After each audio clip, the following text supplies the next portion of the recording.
I don't know. I'm not getting much.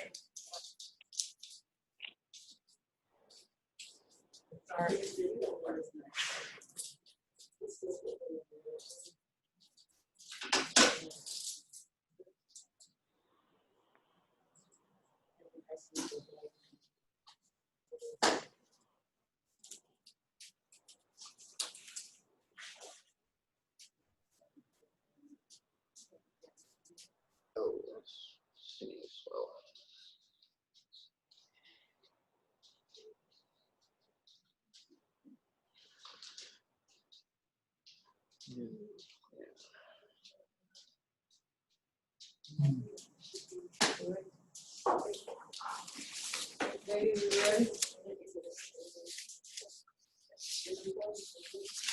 Good morning. My name is Rosalind Nixon Phillips. I am the chair of the Jacksonville Housing Authority CEO Search Committee. And we are going to call the meeting of September the 3rd, 2020 to order. It is now 10:07 a.m. Good morning, commissioners, and good morning. Good morning. All present this morning with us.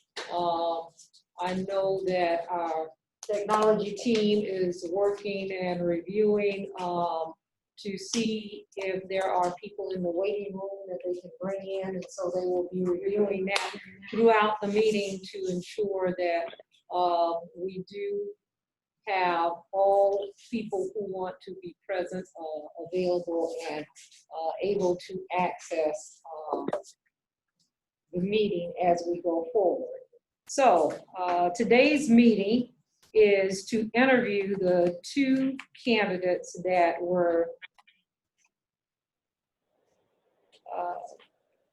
identified at our last meeting to be finalists in the search. There was a third candidate, Mr. Dwayne Alexander. Mr. Alexander withdrew from the deliberations and is not being interviewed as a part of this based on his withdrawal. So there will be two interviews. We will follow the agenda as it is printed. The first interview will be Mr. Keith Pettigrew. The second interview will be Mr. William Biggs. And after deliberations, we will determine if we will move forward with the 2 o'clock meeting. Okay, 2:30 meeting. Any questions of any of the commissioners? No. None this time, Madam Chair. All right, Ms. Hart, if you would ask Mr. Pettigrew if he would join us, please.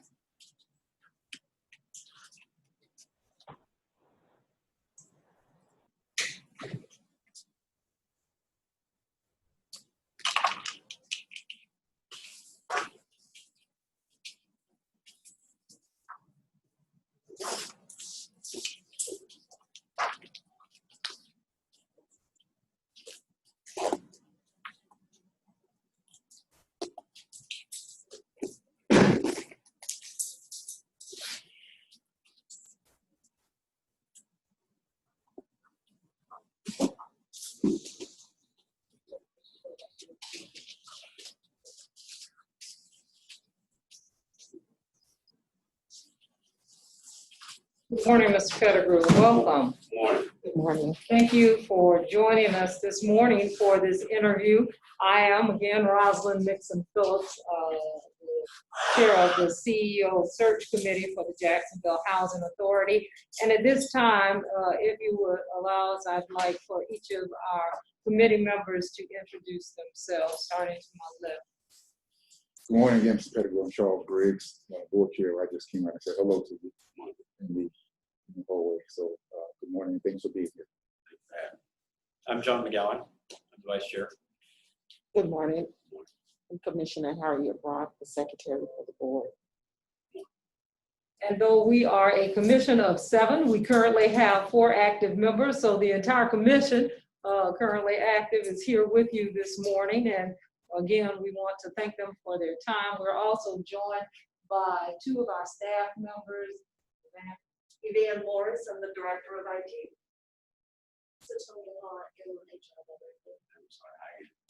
And our two representatives from our General Counsel's office are Mary Stefopoulos and Lucia Hodges. Thank you. Good morning. as I stated in our first meeting, the city of Jacksonville is a consolidated government. So our representatives from the General Counsel are with the city of Jacksonville's General Counsel's office, and they attend all of our meetings and support us from a legal perspective and in any other way that they deem appropriate that we have a need for. And so they are here with us as always this morning. As a consolidated government, we utilize the services of the city's general counsel and other general services with the city as well. And certainly, if you have any questions about that as we go along and you have the opportunity to ask questions, we'll be happy to try and answer those questions for you. You are one of two finalists for the position, and so we again are happy to have you here with us this morning, and want to spend some time with you to again learn more about you and your vision and operations and all of the things that are important to being a CEO of an agency such as this. The commissioners will ask questions as they would like, and then we will spend some time allowing you to ask us some questions towards the end. I know when we spoke briefly, you said you had an opportunity on yesterday to visit some of the sites and some of the locations here in town. And I'll start, if you will. Now that we are in a new normal, if you will, not only with the housing authority and the work that we're doing here, but certainly with the pandemic that we are all facing. Tell me a little bit about what you see as the impact of the pandemic on housing of folks through the housing authorities, and what your take is on how to guide through this new normal and what you see as the future and how it might impact the agency. Well, it's hard to sort of see the future, I would say. It's funny because I had a conversation with my HUD rep last week with regard to the CARES Act funding, but more importantly in terms of where the agency, how the agency will be funded in 2021. Clearly, with housing authorities now losing money because of rent moratoriums and no evictions because of failure to pay rent, that means the agencies are losing money, can't generate revenue. So the main thing, well, two things jump out at me with regard to this new norm in housing authorities would be, number one, the safety and health of the residents, particularly the senior population, obviously because they're affected by the most, or have been to this point.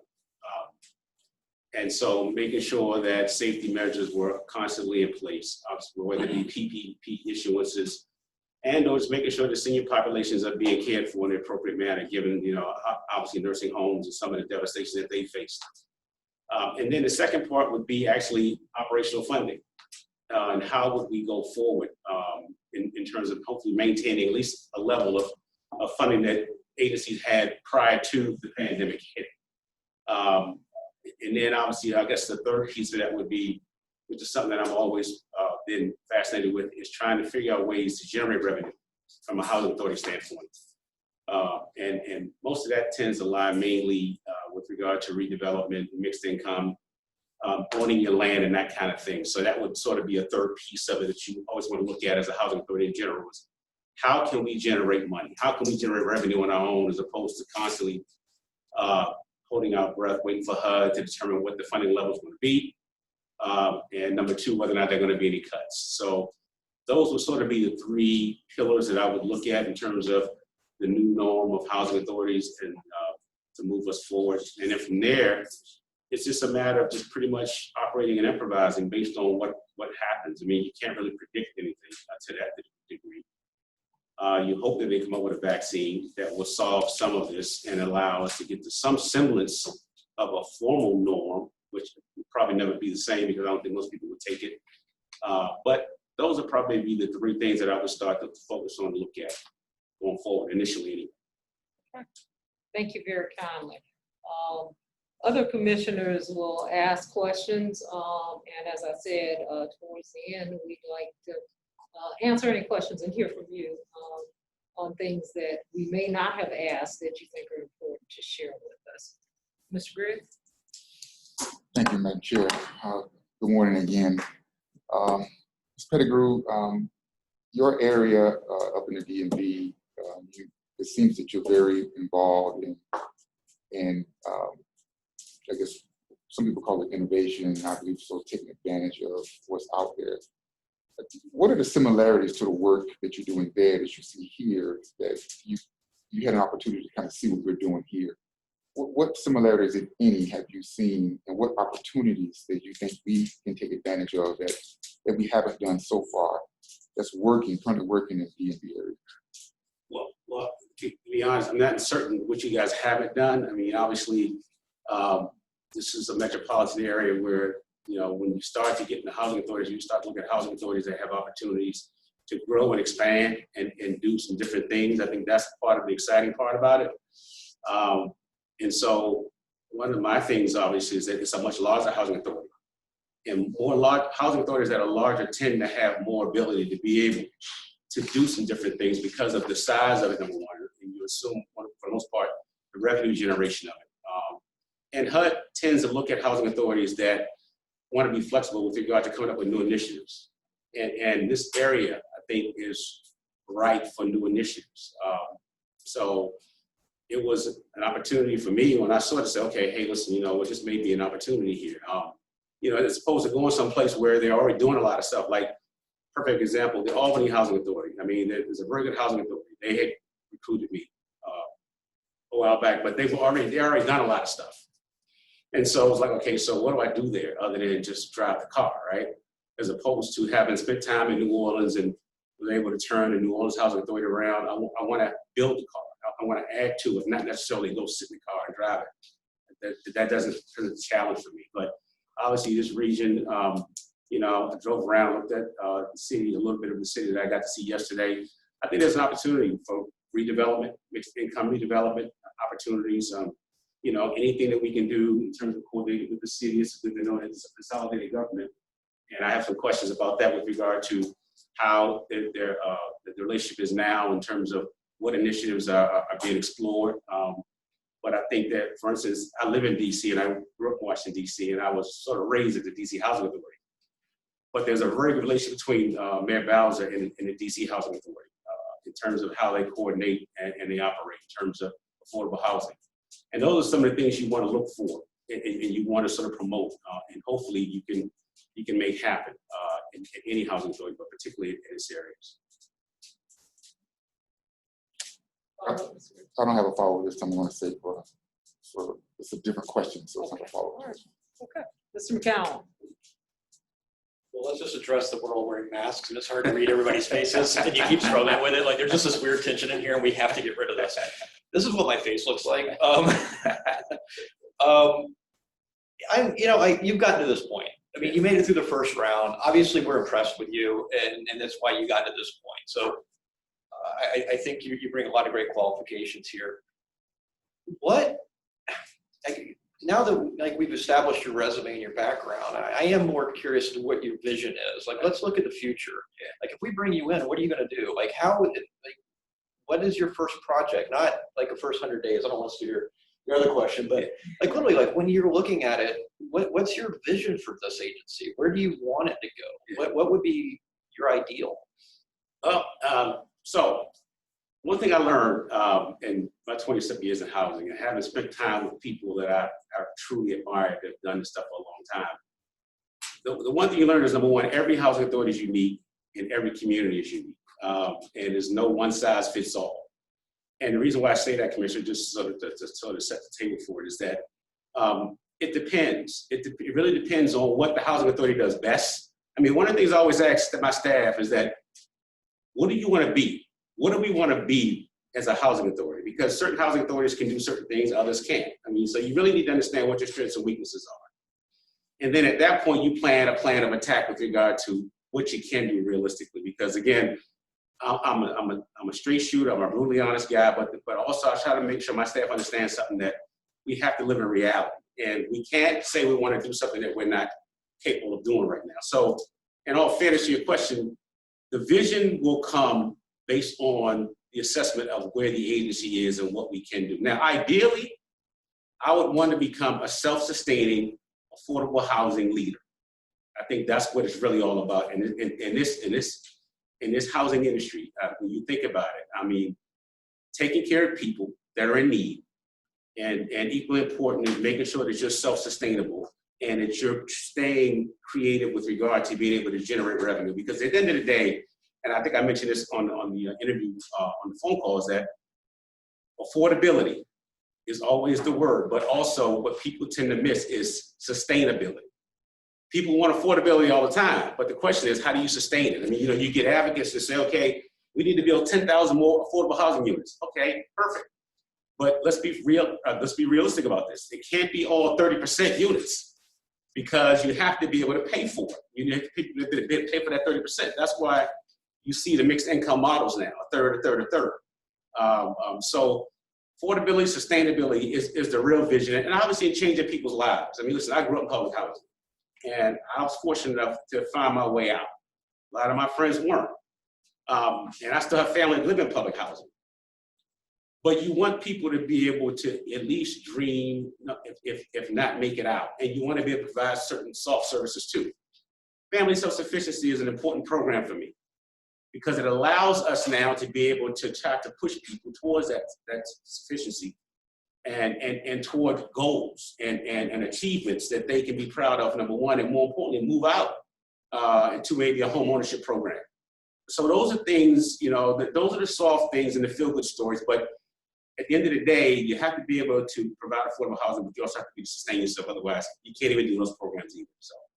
So on the sustainability aspect, expound a little on that. What do you mean? Are you talking, what is your vision of your version of sustainability? Is it, are you just, dive a little bit more into that for me. Okay, so again, normally your model is right, a third. All right, a third of 30% or below. Then you have what they call the affordable units, 40% to 60, sometimes 80%, depending on what market you're in. And then the third piece of it is market rate units.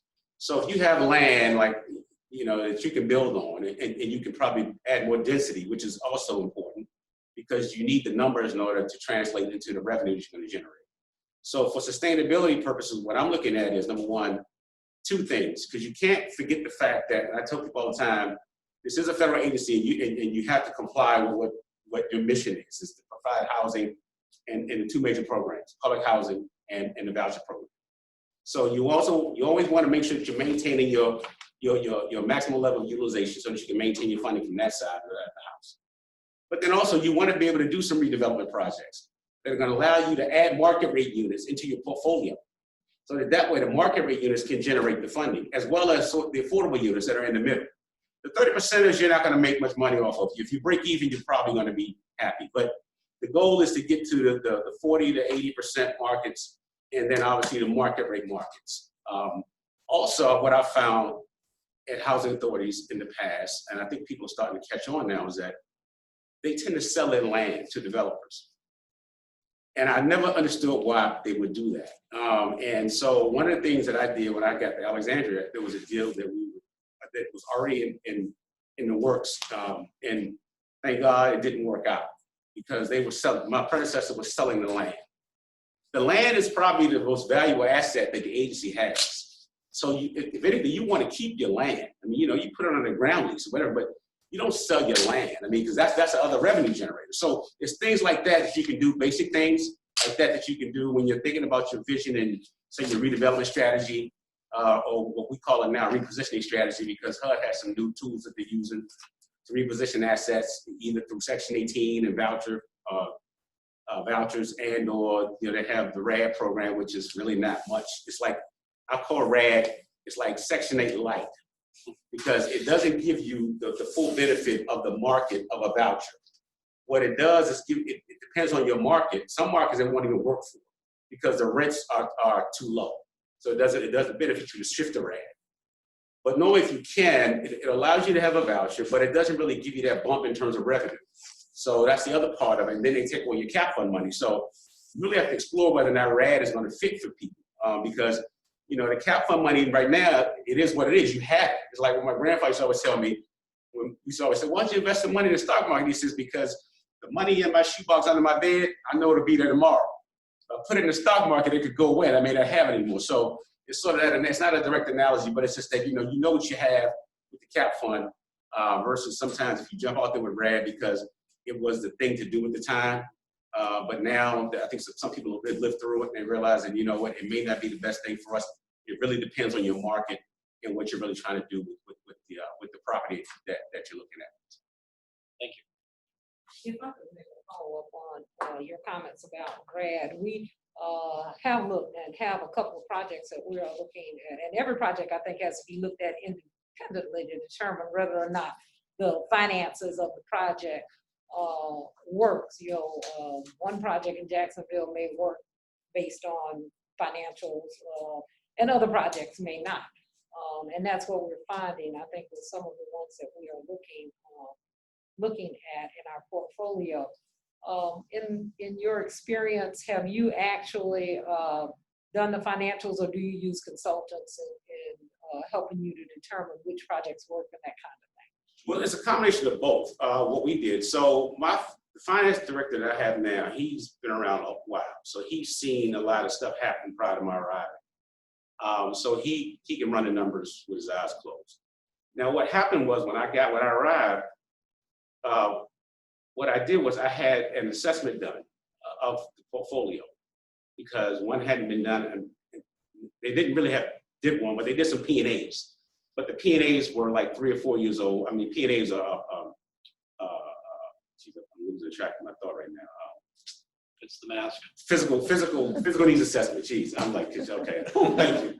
Yeah, we did. So they were about 3 or 4 years old, and they were only for green purposes, whatever that meant, because I never talked to the contractor about it. So I wanted to have a deep dive into all of the properties because I wanted to figure out a development strategy. That was one of the things when I took over and we were in that deal that we're negotiating with the developer that we ended up mixing the deal. I said, listen, you can't piecemeal this. I mean, one thing begets the other, to some degree, and you have to have a plan because it's almost like it's a domino effect. Whether or not you're redeveloping, whether you're doing relocation, all of this stuff is going to fall and it's going to flow, and you need to be prepared for all of it. And so finally, my board understood what I was trying to explain to them was, okay, it does make sense to have a plan. So I said it to say because I had a consultant do the assessment. That's why when you asked whether I did it in-house or whether I used a consultant, it was a combination of both, but it was because the consultant came in on the physical needs assessment side to give me a deep dive into each property, how they determined, what the cost would be if we were to redevelop it, and some of the other things that they thought we could do versus RAD versus redevelopment. So it was a combination of both. Thank you for that. Mrs. Brock? Yes, good morning again, Mr. Pettigrew. Can you give me some information on how you will engage with our residents and our resident advisory board? Yeah. That's my favorite group. They didn't tell you? No, I already talked to them. They didn't tell you? No, I'm just kidding. I'm just kidding. But no, all kidding aside, they are a favorite group. I think I mentioned on the phone, I'm a movie buff, right? And I remember lines in movies and in the Gladiator. I don't know if you heard the Gladiator quote about when they're crowding you, when you're free. Mm-hmm. It's sort of the same concept with the residents. Listen, that's what we're here for, number one. Number two, what you find with residents are, all they want is accountability. Mm-hmm. And I try to tell my staff that all the time. I have this acronym, and my son tells me it's corny. It's called ACE. Accountability, customer service, and excellence, right? Those 3 things. If you can shoot and strive for those three things, you really can't go wrong. But the accountability part is extremely important. My grandfather raised me, and his biggest thing was always be accountable. Even when you're wrong, be accountable, because people can appreciate the honesty of it. But as I always tell my staff too, okay, so now that there's a problem, what's the fix? And that's all residents want. They want service, they want a little attention, and they want to be able to have a voice in the seat at the table to talk. I mean, so it's funny because my work phone, I give it to the residents all the time, but the residents keep us honest, right? I tell my staff that all the time, oh, you get a resident your number, they're gonna call you with complaints. I said, no, what they're gonna do is call me and tell me that you're not doing your job. I said, and then that way, we can follow up to make sure that it's getting done. I said, but residents appreciate that kind of attention. Now, the resident association is extremely important. And I'll tell you why, just currently now. So obviously, there's been a rash of criminal activity throughout the country. And it varies from town to town and city to city. But the residents are the eyes and ears, especially the resident association. So they just started one when I got to Alexandria. And my goal was, number one, to have a resident leader at every property. So that way I had a voice for every property to be able to tell me what was going on, what his or her concerns were. And we meet monthly. And the resident association president became the resident commissioner now. So he's on our board, but we still work together with the residents, and they keep everybody honest. I mean, we meet once a month. I said, listen, tell me what's going on, who's not doing their job, and that kind of thing. And so things have improved, and I think the staff has grown to appreciate the fact that, there's nothing wrong with getting back, criticism with regard to your job. I think that's important, because if everybody's telling you everything's great, number one, it's probably not true. And number two, that means you're not doing your job. So the residents are the critical piece more than anything else. And I tell residents all the time now, even with the crime.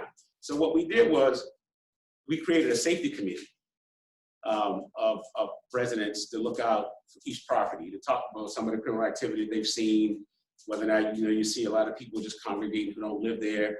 And then so what we do now is we meet with the police department to talk about different things that pop up. Because the thing is, you want to try to get in front of it as opposed to chasing it, right? You don't want to, have a rash of crimes and then everybody's pointing fingers at everybody. If you can get in front of it, be proactive about it, and communicate more, I think that leads to a much healthier situation, not only for the residents, because they want to live in safe communities.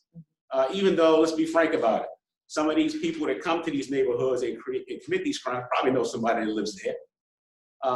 So that's the other part of it. Listen, the best communities, I tell my residents all the time, are the ones that police themselves. And not from a standpoint of going out there and confronting people, but just communicating about what's going on. Because again, like I tell, communities around our neighborhoods, listen, our people want safe neighborhoods too. So understand that. Now, are there some folks that screwed up everybody once in a while? Absolutely. Let's not fool ourselves. But those people we try to identify, and we try to warn and say, listen, if you don't stop the behavior, if you don't stop inviting certain people we believe are create this behavior, then you may lose your lease. But to circle back to it, the residents clearly are the most important group. And anybody that tells you differently is truly missing the point.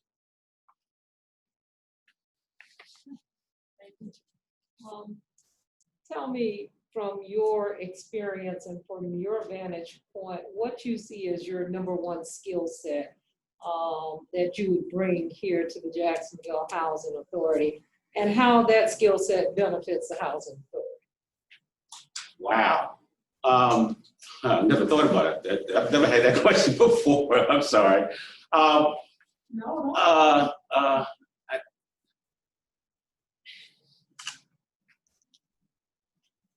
Authenticity and accountability is maybe it just comes to mind, right? I spoke about accountability earlier. I think that people find it refreshing sometimes when you come in and you don't know everything. But you work hard to do what you say you're going to do. And that's what I tell people all the time, because most of my work has been in receiverships.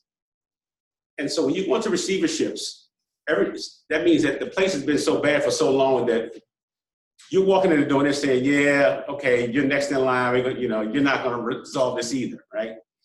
And so the way that I find that you deal with people that are skeptical of whether or not you have the ability to do a job is to do the job.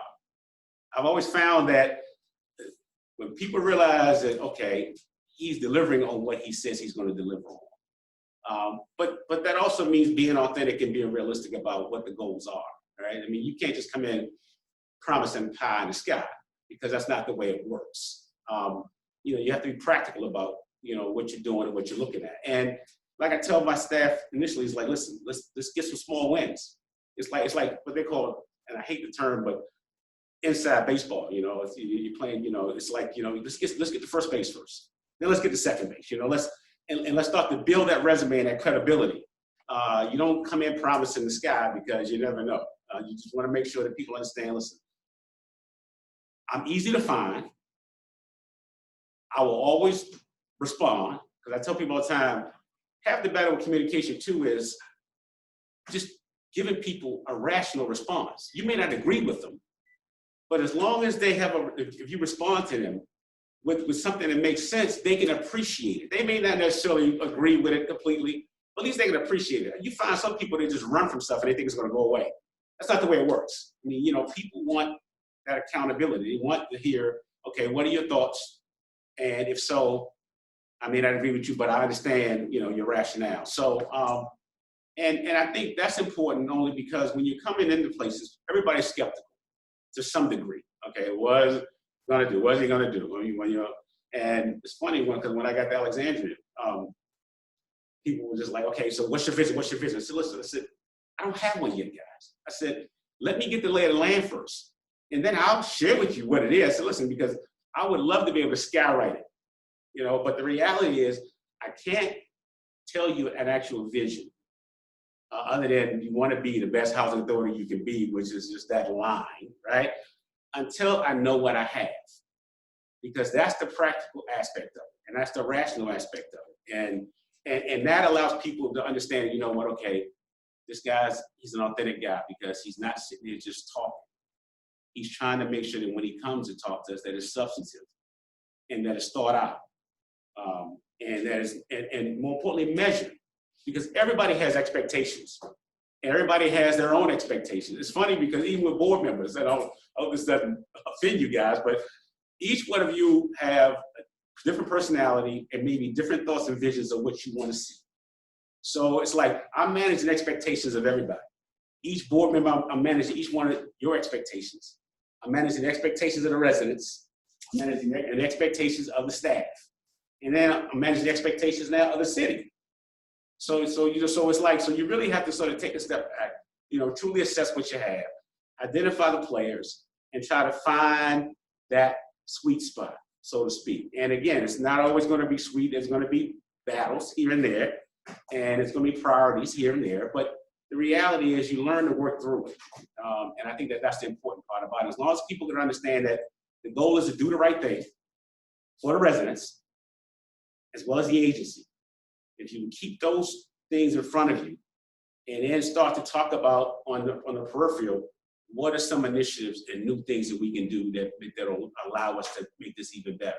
And that's when you start to really, as my old biology professor used to say, you just need to start cooking with Crisco, as he used to always say. So. Thank you. Ms. Grigg? Thank you. Ms. Pettigrew, you talked about, you've really done a good job of speaking about internal things and how to run a housing authority. And I think that's good. But I want to talk a little bit about your leadership abilities that you bring to the community at large outside of this agency. Have you been able to inform or weigh into community issues such as crime reduction, elimination of poverty, job creation, education, et cetera? I think what would be helpful is for us to know that we have someone sitting in the chair who's not only able to run a tight ship internally, but who's also able to, play a large role in the community's endeavors to eliminate some of our systemic issues. And that's important to me. So crime reduction, they're all topics that face probably every community at different levels, right? Now, I've worked with obviously employment agencies. I mean, the FSS program, what I mentioned earlier. One of the things that's so exciting about FSS is that it allows us to be able to now partner with other agencies that provide some semblance of these areas that you've talked about, especially for a perfect example is job creation. Because, I mean, and I know it may sound like it's a cliche, but job creation will hopefully reduce poverty and crime. But you always want to be on the forefront and progressively in pursuing self-sufficiency. And I push that, and it's amazing because it's like a free program of money, right? And I think it's hard sometimes. I think sometimes residents don't believe it when you try to explain to them, hey, listen, this is a perfect vehicle for you, to be able to now to move yourself in terms of your lot in life. So job creation is always on the forefront or should be on the forefront of any housing authority. Now, the only jobs I can create are the ones at the housing authority in general. So one thing that I've done that I learned from one of my mentors for years was every summer, we did a summer employment program for kids that lived in the properties. If it was only just for 4 weeks, it was something to allow them to come into the housing authority and to see professionals at work. Because there's something about seeing other people do things that from a visual standpoint, and then also from an experience standpoint that help these kids sort of start to maybe begin to appreciate that, you know what, and let's be frank about it, and I hope I don't offend you about it, there are some positive things out here that I can do as opposed to just being on the corner with my boys every day on a hot summer, right?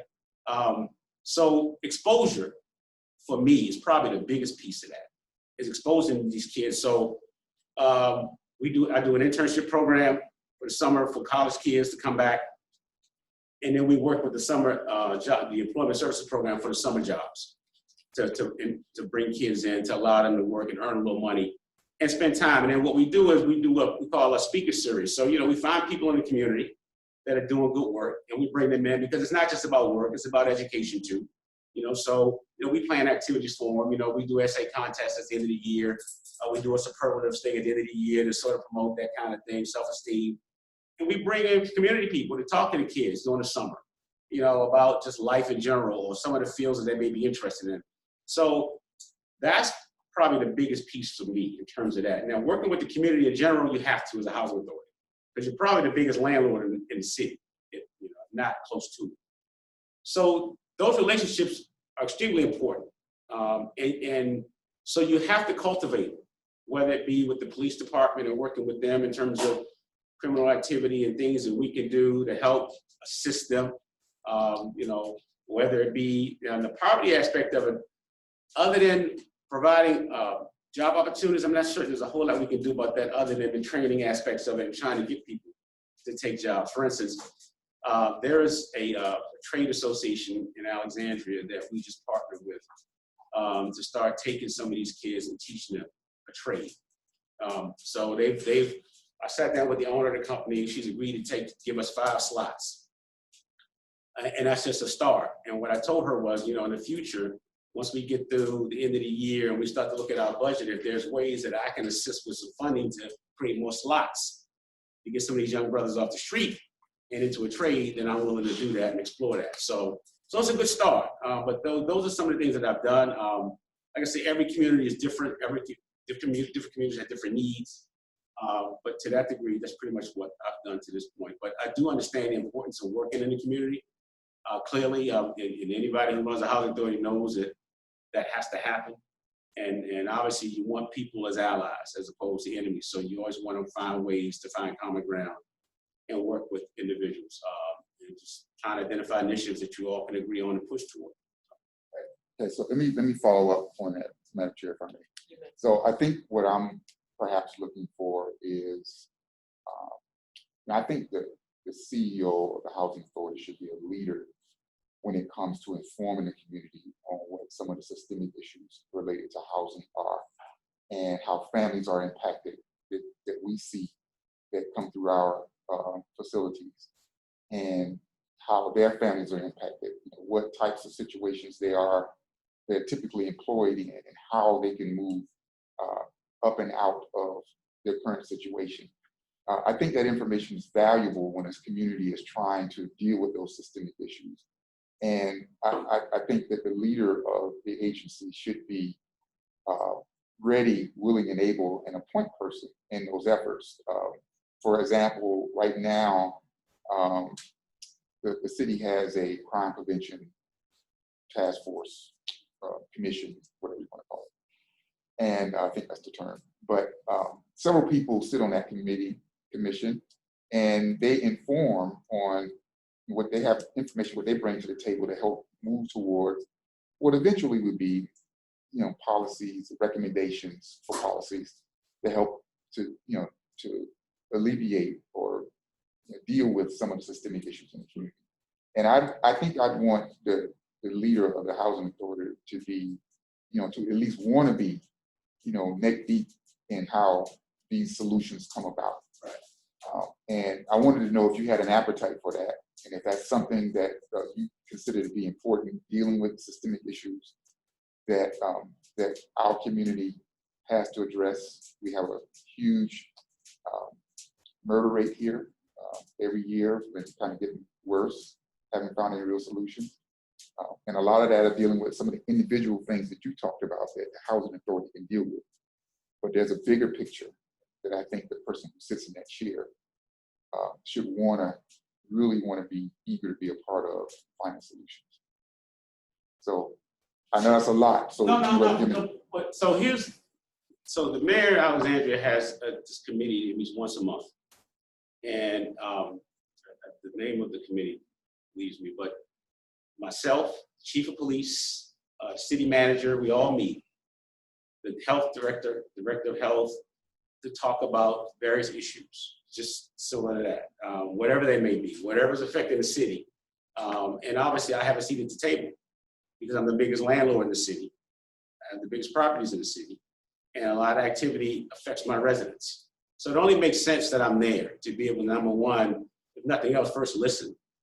And at some point start to try to talk about ways that we can work with everybody. That's why I said earlier, you have to cultivate those relationships, because everybody's in this together. I mean, even though we're different and separate agencies, we're all in it together. I mean, so there's no sense of working in silos here because it's only gonna make everybody's job harder. So the appetite is there. I mean, I think I'm doing it now. We did it in New Orleans, obviously, because we ran into a buzzsaw in New Orleans when we first got there, obviously, after Katrina. I've been in receivership for 20 years. Here's a new group coming in. What are you guys going to do differently that's going to make us believe that you're going to make this work? So, I mean, so at the end of the day, the appetite is there, the experience is there, and I embrace it. I mean, listen, I grew up in public housing. So, and I think that sort of helps me too understand situations sometimes, only because it gives me, for lack of a better term, it gives me that street cred. Because while we moved out toward my junior high school years, we were still in the hood. And I still used to go back to public housing because all my friends were there. So that helps me to truly understand what people are experiencing, what they're going through. I still have relatives that live in public housing. And so for me, I tell people this all the time, this is a passion. I mean, you got to be in this thing to really want to win it. I mean, there may be some guys and women that do this because they just like to do it. But it rings personal for me too, because I'm one of those kids, who was fortunate enough to get out. So the point is that the appetite is there, the experience, I've done it. I understand that it has to be done and it should be done. And now, in terms of how we solve some of these problems, let me tell you something, man. If I knew that, I wouldn't be sitting here, right? I'd be a multimillionaire somewhere, right? Just providing advice to everybody.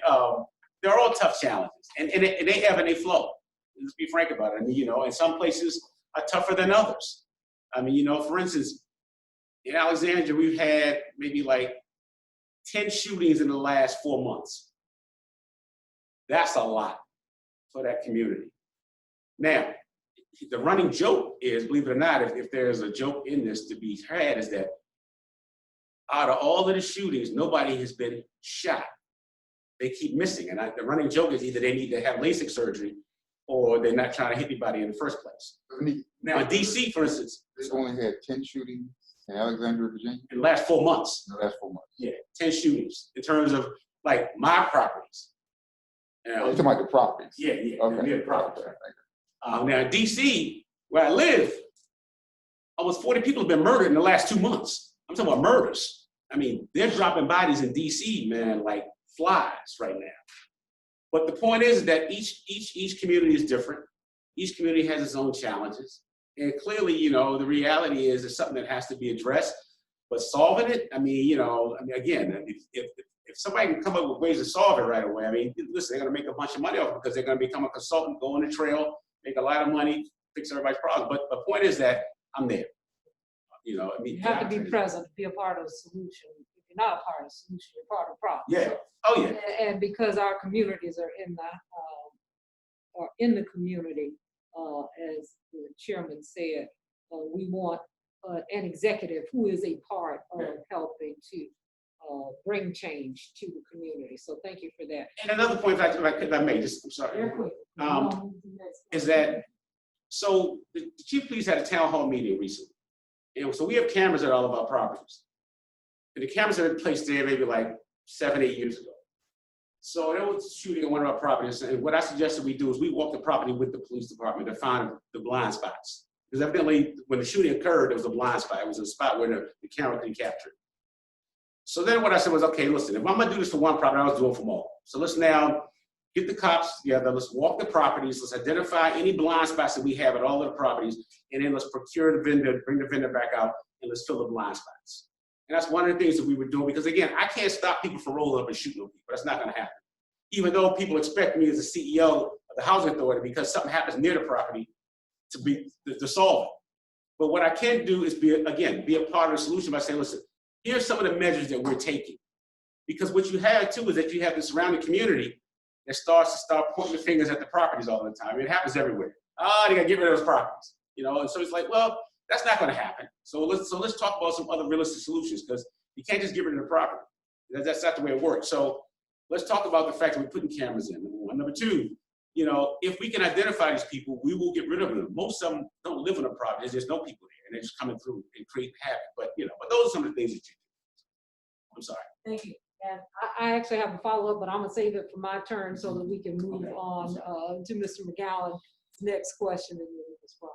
Good conversation. Yeah, yeah. It's the way it's supposed to go. So Yes, sir. talking more and more about what you want to do and how you'll fit in. You said something in the somewhere at some point about your interaction with the board, where you had to convince them. I think it was on the RAD you were talking about that you had a vision that was a little different than the board. Well, it was convincing them of the strategy, number one, of having the assessment done and then putting together a strategy because of the domino effect of how it worked. And it's funny to just go back to this whole issue I pointed out. So the property that when I arrived was already in negotiation for a development partner was where murder had occurred. So there was a knee-jerk reaction to tear the property down because of the murder and rebuild it. And you get all this community groundswell. It's gotta go, you know, you gotta get rid of this property. So they were about to walk into a really bad deal. Now, I'm new. I see it. We're already down this road. The horse is out of the barn, literally. I mean, so you can't put it back in, right? And so I have to now sort of ride shotgun on this deal that I know is a bad deal, not only from us as an agency from the standpoint of you're selling your land, which is the most expensive piece of land you have. Number two, the concept design had a separate building for the 90 public housing residents. So it's that poor door thing, right? So that didn't sit well with me either. But again, everything, they were already down the road. Luckily, the market started to turn for the worse. The development partner that was selected realized that they'd overpaid for West Street assemblage around that property. And then also steel had gone up. We had those hurricanes and steel went up, wood went up, everything. So the market, the prices went up, and it made the deal difficult for them to pull it off.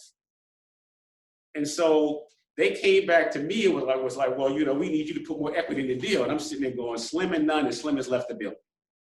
The deal was a deal before I got here. You're not about to tell me to now start throwing in more equity on this deal. Number one, I thought it was a bad deal, but number two, that would just been foolish. Now, I understood that there was concern with the community about that property. But my thing was to convince the board and say, listen, I get the concern about the murder, but you have to be measured and thought out about what you're doing, because this is probably your prime real estate. And whatever you do with this is going to affect everything else. So what's your plan? Because you can't piecemeal this. If you do, you're going to be doing bad deals for the rest of your time, which concerned me, because my thing was, listen, one property begets another. And so the convincing was to convince the board that, listen, thank goodness the development partner walked away from the deal. And the board was a little upset, but I said, listen, it's going to work out. You guys got to understand it, but you got to trust the fact that you're going to be better off once we lay this plan out. And now here we are. The plan has been laid out for them. And they're like, okay, perfect. So they got it finally, but it took some time because they were just so caught up in the emotional aspect of the murder, which had occurred a couple of years before. And they didn't want to deal with the blowback from the community. But that's where I came in, because it was at a community meeting when I first arrived, and and tensions were high. And I'm sitting in the back of the room, and nobody knew who I was. And I'm sitting there, and so this one gentleman gets up and he says, well, it's the most expensive piece of property they have. Forget rebuilding. They should sell the property and move all these people and build somewhere else. And I'm like, holy moly. So I finally get up and just say, introduce myself, and they're like, oh, you're the new guy. So I said, with all due respect, sir, I said, let me just say something to you. I said, this is their neighborhood too. These people were born and raised here and probably lived here longer than you. I said, so you can't just send these people away because something tragic happened that probably had nothing to do with a lot of them. I said, so that's not going to happen. I said, second of all, now that I'm here, selling of the land is not going to happen anymore. I said, now, I will sit with any of you all in due time to discuss any concerns you may have. I will even listen to ideas that you have. But the flip side of it, you have to listen to me too. And you have to give me an opportunity to be able to share with you some things that I want to do. And it may not happen as soon as you want them to. So understand how this works. It's not an overnight thing. And so that was sort of my introduction to this group, this community group of, residents outside of the community, of our properties, as well as folks that were in it, as well as city officials. But I think it sort of set the tone for them to understand that, hey, listen, we need to work smart, and we need to work in a measured way. And that everything's not going to be solved right away, but as long as we're all working together and sort of understanding what the plan is, I think people can sort of buy into it. Well, I'm glad that we're not dealing with the level of problems that you had to deal with the last one we walked into.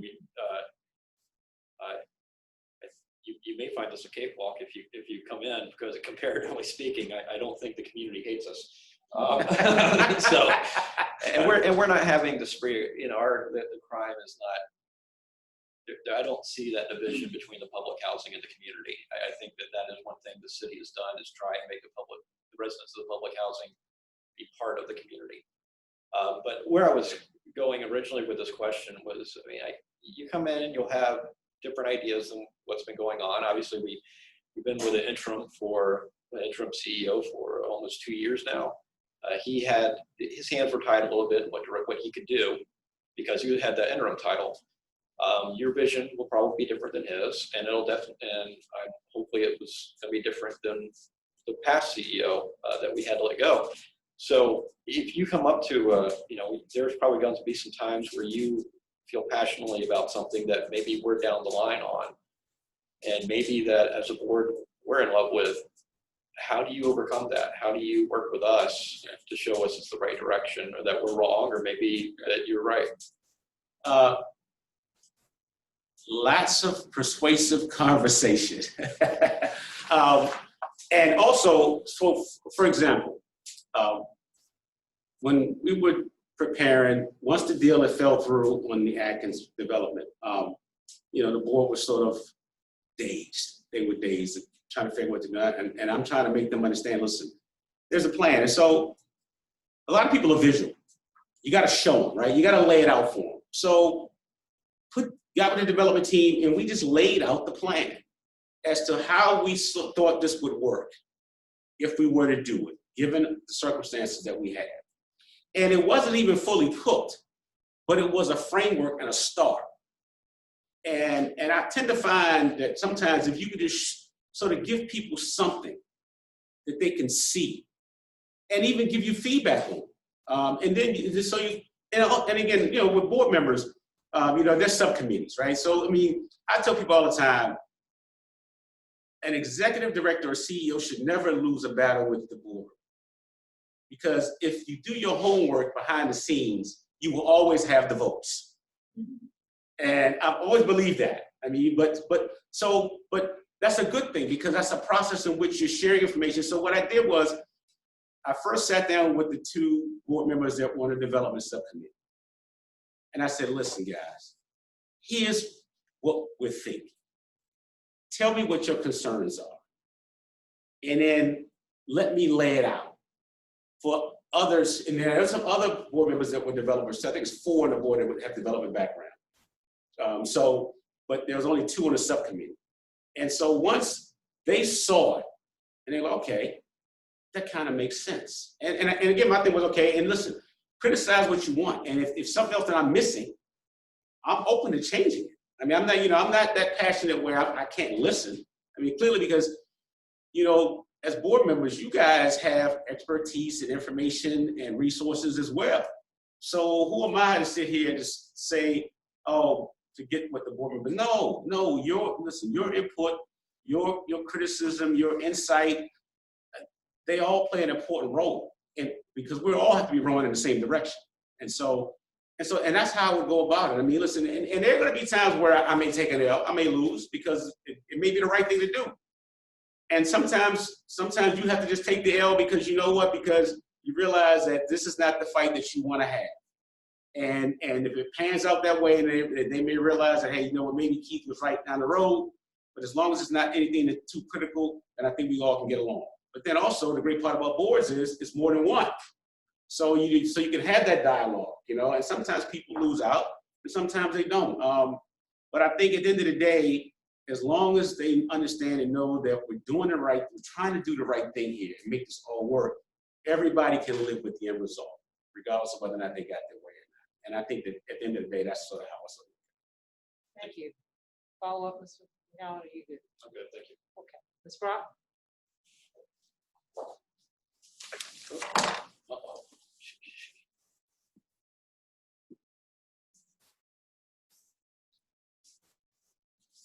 Good morning, Ms. Henderson. Good morning. This notice was in my door. It's an eviction. Okay. Tell me what you can do for me. Well, I guess it depends on why you got a notice of being evicted, first of all. Would that help me? I mean, number one, I need to understand the circumstances around the notice being issued.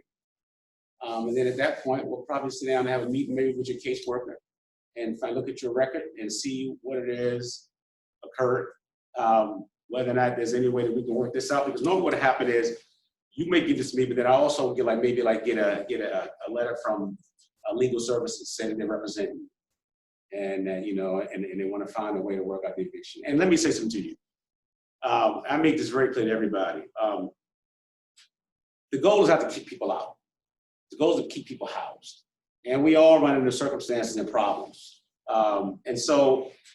And I tend to err on the side of caution. And my staff hates it sometimes, but I think they're starting to learn to appreciate it now, because, you know, there's nothing wrong with being good to people and giving people second chances. Because when I finally do evict you, the record is going to be so strong that you're not even going to walk in here and give me the notice anymore. You're just going to go away. So I would have no problem, depending upon what the issue was, and if it was something about guns and violence, something like that, then we're going to have a conversation, and we're probably going to have a problem. But if it's rent or, you know, charges because some damages to the unit or that kind of thing, those things can be worked out, right? So I think it depends on what the circumstances are, what your track record is. And then from there, you know, 9 times out of 10, I'm more likely to rescind it. There may be an MOU involved, depending upon the circumstances, to say, hey, listen, you know, you can't let this happen if it happens anymore between now and 6 months or something like that. then we're going to move for termination. But if it's something violent, then we're probably not going to have a conversation other than you need to go lawyer up. Because the one thing you can't have is violence on the property. So it depends. Thank you. And as a board, we have had residents to come to our meetings who have received those kinds of letters and those kinds of things. So I appreciate the question and the response. And as Mr. McGowan said, this interview is going as we had hoped, and very good conversation and insight, I think, into you, Mr. Pettigrew. One of the things that you talked about was some of the things that you have done proactively, working with young people and employment, self-sufficiency, which is important to me. In my task, I did the housing and community development programs for the city back in the 90s. And so that's always close to me. But one thing that you didn't mention that I'd like to ask you what your experience is with Section 3 and creating employment opportunities using the Section 3. Yes, and I'm sorry, I probably should have hit on that one. Yeah, Commissioner Griggs had I made a mentioned. note. Yeah, I'm sorry about that. How could I forget Section 3? I got a development going on right now, in which, obviously we had the general contractor hire our residents under the Section 3 program. So, no, Section 3 is extremely important. And where I learned about Section 3 being extremely important was in New Orleans, actually. And A because lot of money spent on development, yes, construction. and so you had these guys that some of them, they don't really buy into a lot of contractors. So what we came up with, we said, listen, if you don't hire a certain number of people for these jobs, then you're going to have to pay a higher percentage of money into a pool for a training program, is what we did in New Orleans. So it was either you hire people at a lower rate, I forgot, I think the rate's like, I don't know, it's 30 or 20%, something like that, I forgot the number, or you're going to put 40% or more into a pool of money that's going to allow us to set up training programs to train some of these residents on our properties in order to make sure that they're developing skills to go forward. So no, Section 3 is extremely important. I'm sorry I missed it earlier. And so, yeah, I do enforce it. As a matter of fact, I'm glad you reminded me that because I need to check on the compliance of it. I haven't got a report in about a month. So. You also mentioned the generational issue that some families find themselves in public housing, and working to help people find ways out of public housing and those kinds of things. And so I appreciated that. And I think you answered the question that I had. I'm having a senior moment.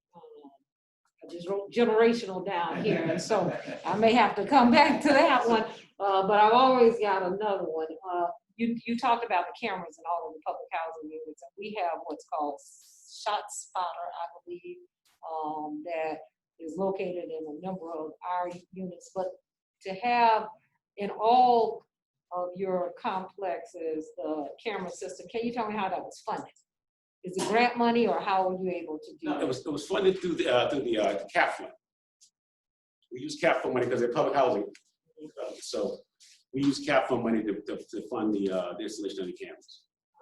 And then my last little thing, I was making notes as you were talking, and my last one was, you talked about the importance, I think, an answer again to one of Mr. Griggs's question of establishing rapport, not only with the residents, but with the employees as well as the community itself.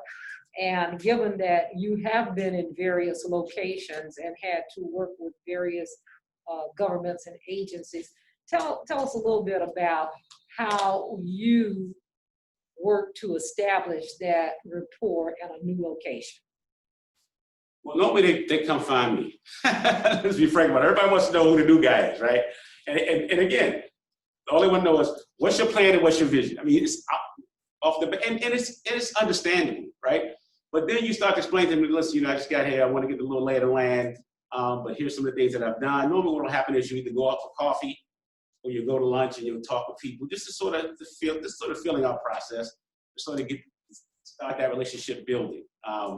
And then at that point, you start to talk about different initiatives that you have and how you can work together. Because you want to find that common ground of, hey, listen, so what have you seen? What is the city thinking at this point? I mean, what are some of the priorities?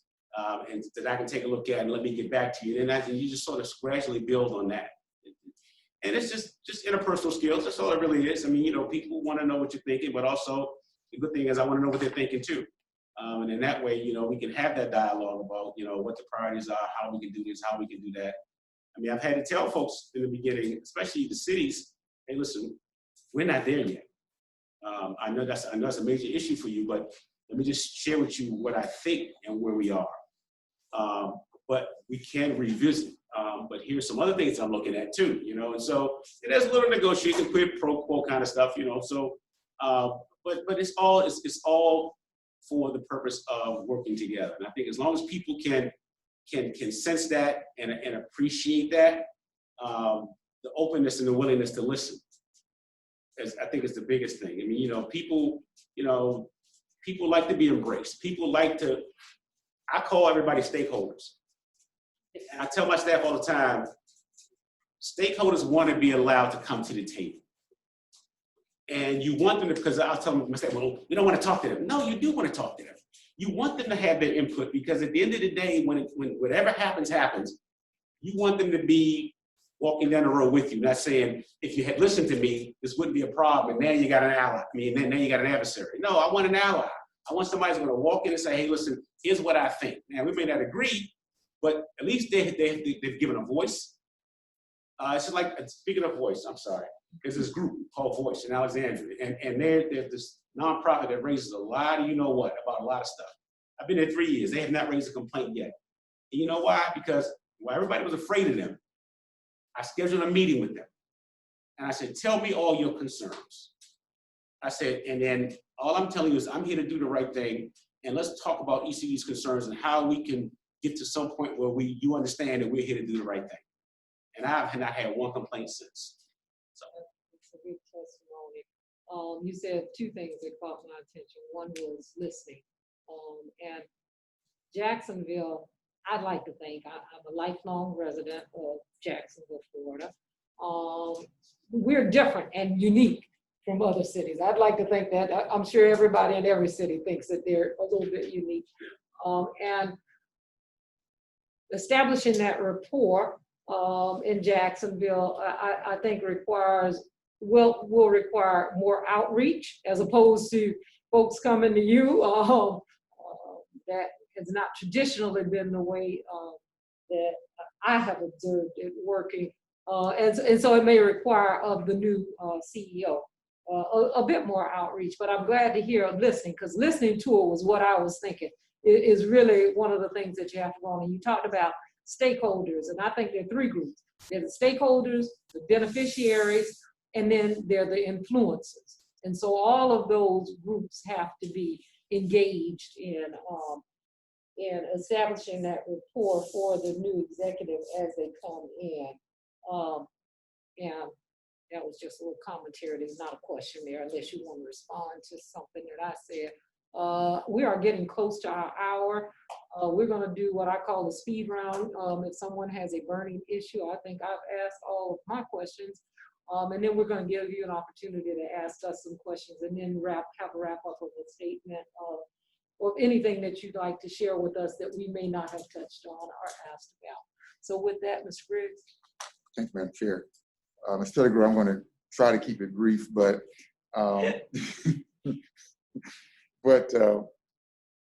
if you're hired, you find out that I'm particularly interested in really the quality of life for all people in this community. And what I like to know, one of the areas that we've heard and we're trying to do better in is providing resources to our homeless population, a better bridge, so to speak. And I wanted to know if you've done any work in that area, if there's anything unique or innovative that you can see that this agency can be involved in, or we could do in order to perhaps build a better bridge for our homeless citizens, as well as another group I'm particularly interested in is women who may be in distress situations, who may be you know, Victims of domestic violence. yeah, so just innovation around those areas. I know we do some things. I'm thinking of if you Yeah, got anything well, you'd like to add. innovation probably, I mean, I'm sorry. 2 minutes. I asked two questions in one. Yeah, on the innovation part, I mean, you know, there are a lot of housing authorities that are grappling with the homeless situation. The only thing I can say is, and it's not necessarily innovative, it's just about coordination, is that it's not just a housing authority, it's a city problem as well. And so the best place, like DC, for instance, the mayor's office works with the DC Housing Authority extremely closely in terms of homelessness. And I think whatever you do with homelessness has got to be a collaborative effort. As a housing authority, there's only so much that you can do because of the limits on the programmatic aspects of what we do, right? You got to have a wait list, and unless you get vouchers. So for instance, what we did in Alexandria to help the homeless population, we applied for what they call a mainstream voucher grant, because a lot of the folks that are homeless also have disabilities. And so through the mainstream voucher program, we were allowed to create a separate wait list. We applied for the vouchers. We ended up getting more than we requested. And we're working with the Department of Human and Community Services. And so they're the referral service because the city is the one that obviously gets the call about homelessness. And then we set up a wait list. And so now we have this set aside vouchers that we now can use. But what you find with homelessness too is that you got to have caseworkers. You got to track them, obviously, and that's the toughest part about it because they're so transient. But that's one of the things that we did in order to try to help. But I think whatever you do is going to be a collaborative effort with the Housing Authority as well as various city agencies in terms of trying to stem that problem. With regard to women in distress, the only thing I've ever done with that was when I was in New Orleans. There was a lot of domestic violence going on, and there was also a lot of murdering of witnesses.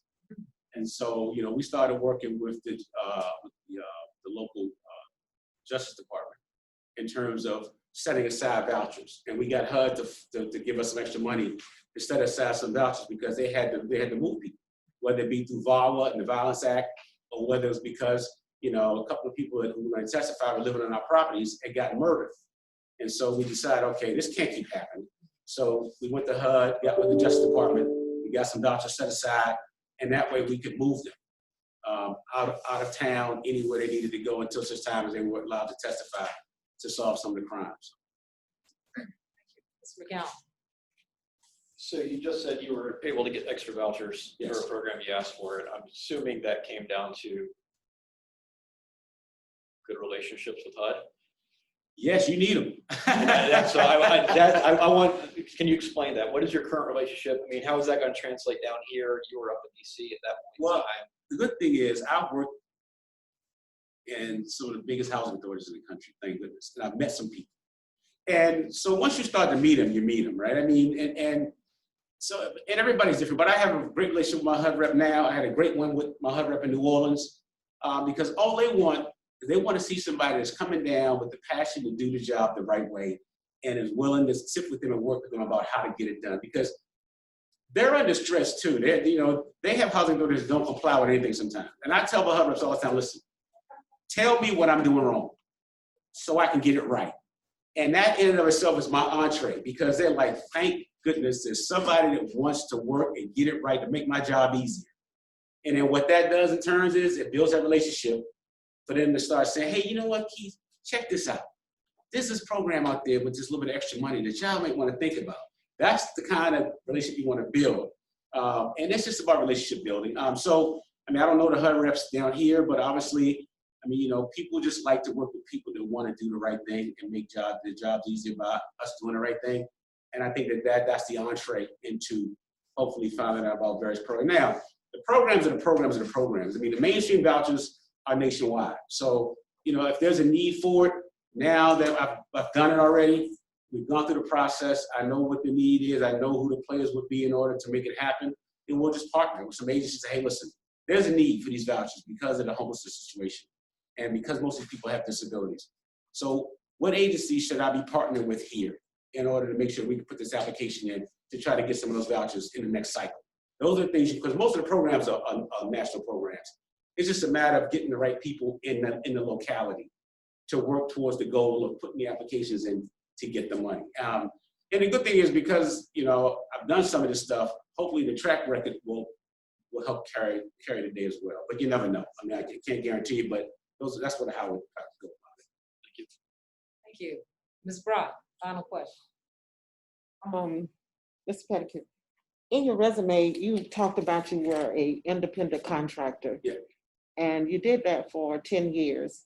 What type of contracting work did you do when you did? It was mainly housing work. Some community development agencies, we were doing some assessments of the CHODOs. But mainly, most of my stuff was housing authority work. So I was traveling the country, doing assessments. So it's been funny because normally, I don't know if I said this in the interview, but normally I would go in, I would do an assessment, and then what we would do is what we call performance improvement plan. Because the agencies that I work with were always trouble. So, and they needed what they call technical assistance. And so I would go in, I would do the assessment, I would meet with the staff, I would interview the staff, I would review policies and procedures, I would look at the org structure of the agency. And then what I would do is come back with an assessment tool, a write-up of the whole program.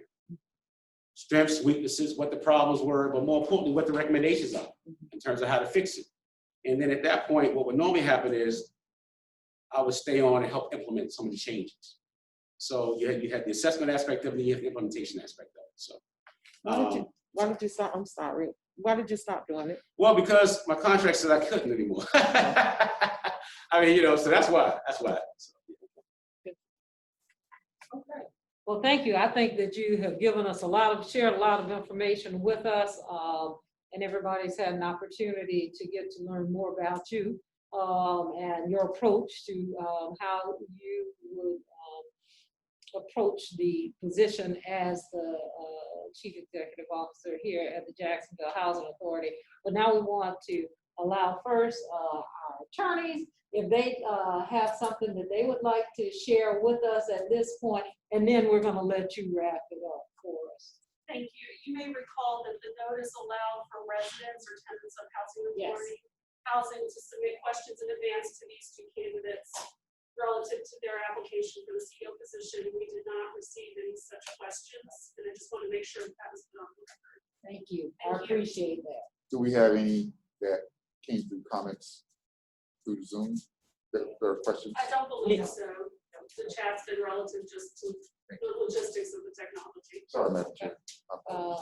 Ms. Brock? You said you didn't receive any questions? No questions with regards to the position of CEO search and their candidacy for that position. Anything else? Okay, so again, if you have some questions that you would like to ask of us based on any of our conversation today or anything else, or if you just want to share something that we didn't ask about that you thought we would and that we ought to know, now's your time. no, not really. I think the questions I asked during the phone conversation pretty much covered something. Well, I do have, let me take that back. So I see 21 public housing sites That's on the correct. website. Mhm. But I didn't see the number of units that you guys had. How many units do you have? Does anybody know? It's a little over 3,000, Yeah. close to 3,000 units in public house in those 21 complexes. Okay. And then we have scattered sites as well, quite a few scattered sites. Yeah, I was gonna ask you, but I didn't know whether scatter sites were actually included in that list or not. No, Okay. scattered sites are not included in that list. Many of them are individually owned properties or whatever well, not individually owned properties. I'm talking about Like standalones? standalone. Yeah. Yeah, Okay, I know a they lot may of be those ones. standalone, yeah, exactly. But we can certainly get you a full listing that includes all of that information if you're Good to know. interested. And that was something that came up to me. What'd you think about the public housing that you saw when you visited on yesterday? Well, I I had mean, that note too. so I went to the towers down the street here. Obviously, I went to the village. That was easy. The villas are right here. I mean, every housing stock is different. I think you have to get in to sort of see them. Mhm. I mean, my first thing is I'm looking for violations. Oh, well, that grill shouldn't be there on that, in that back porch right there, And I'm wondering whether or not they've gotten a notice about, this health and safety violation. So, but otherwise, I mean, it was okay. I mean, you get different stock. Let me tell you something.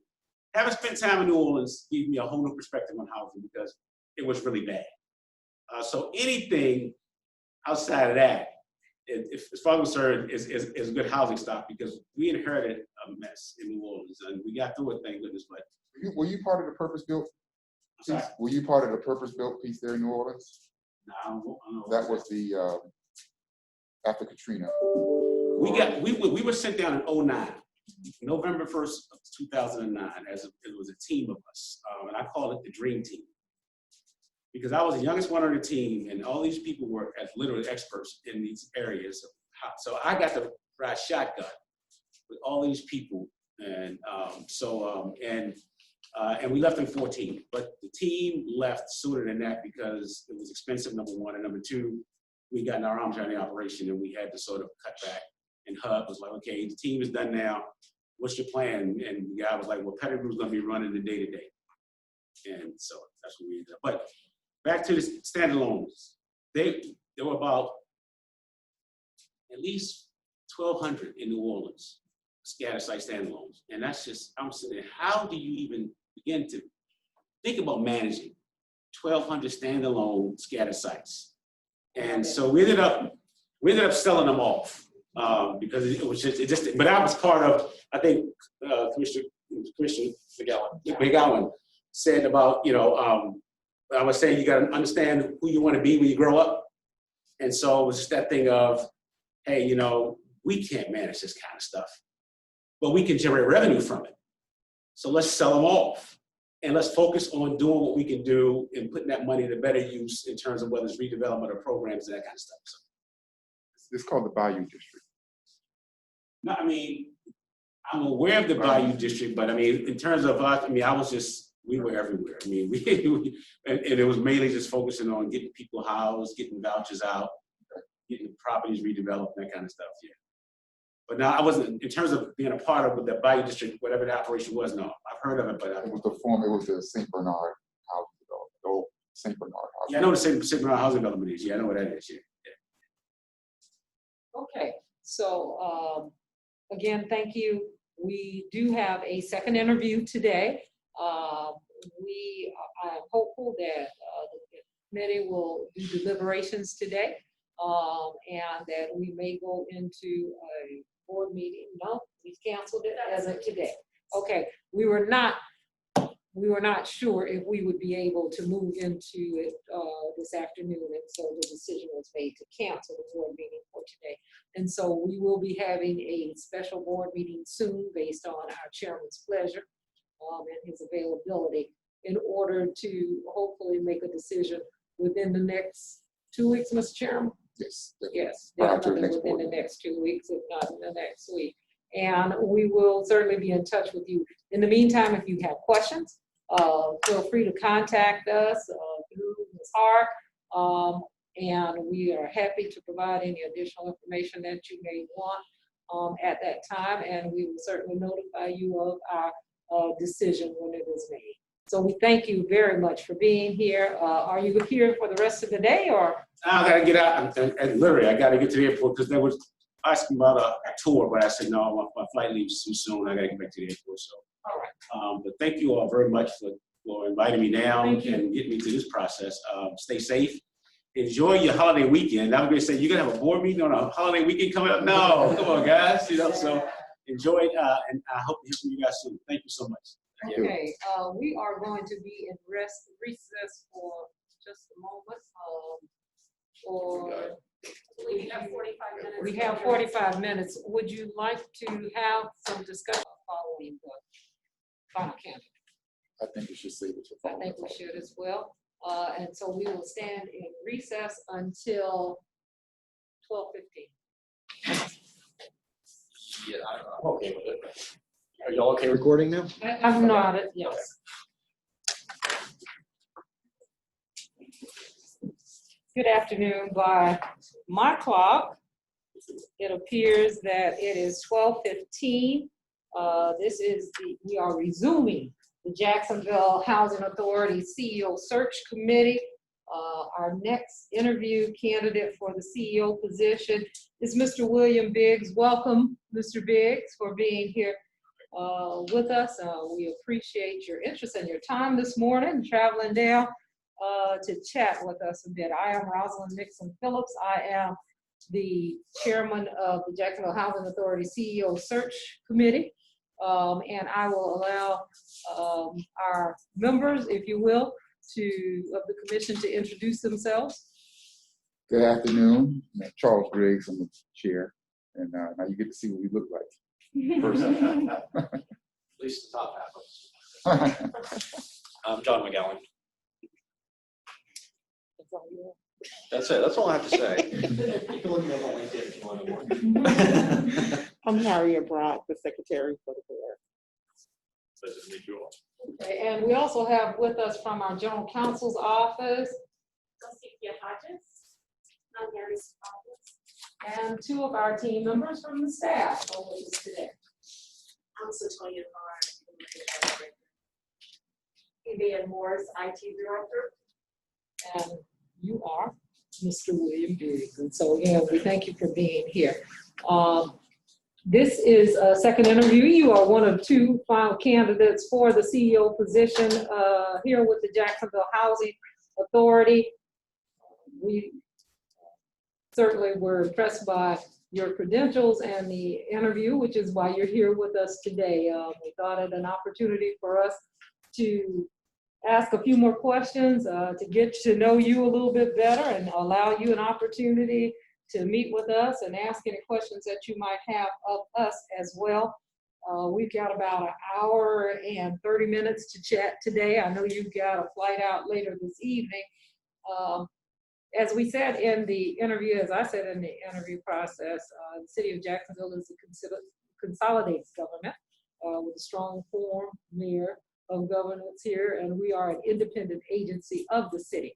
So we have with us two members of the general council. They serve as our legal counsel. They are part of the city's general counsel office, and they attend all of our meetings and provide us with very, very excellent support, and we appreciate them being here with us today.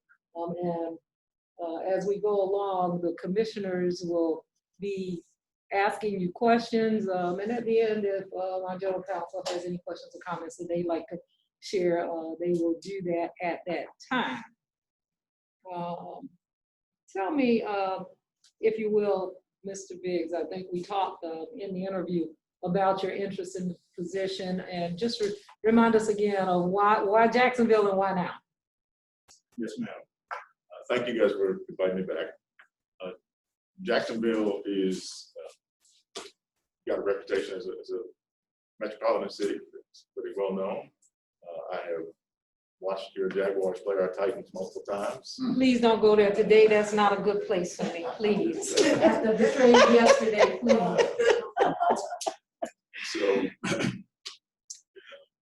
think I mentioned to you guys last time, our board, we've got a new board, and their inclination seems to be just slow of our, excuse me, our development up a little more. It seems to be just slow everything up until they can get a good grip on everything. I've been there about 6 years. I'm going to be 50 next month, or in October, I should say. I guess that is next month.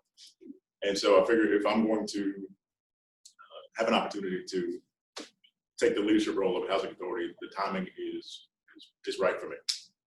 And so that's what led me. Okay, so this morning, as I said, the commissioners will be asking questions. We are social distancing. We tried to make sure that we have the space between us, but we're also wearing the mask. If you feel like you need to remove yours in order to be clearly heard, I think that can be done given that we all are wearing masks, but that would be your choice as we go forward.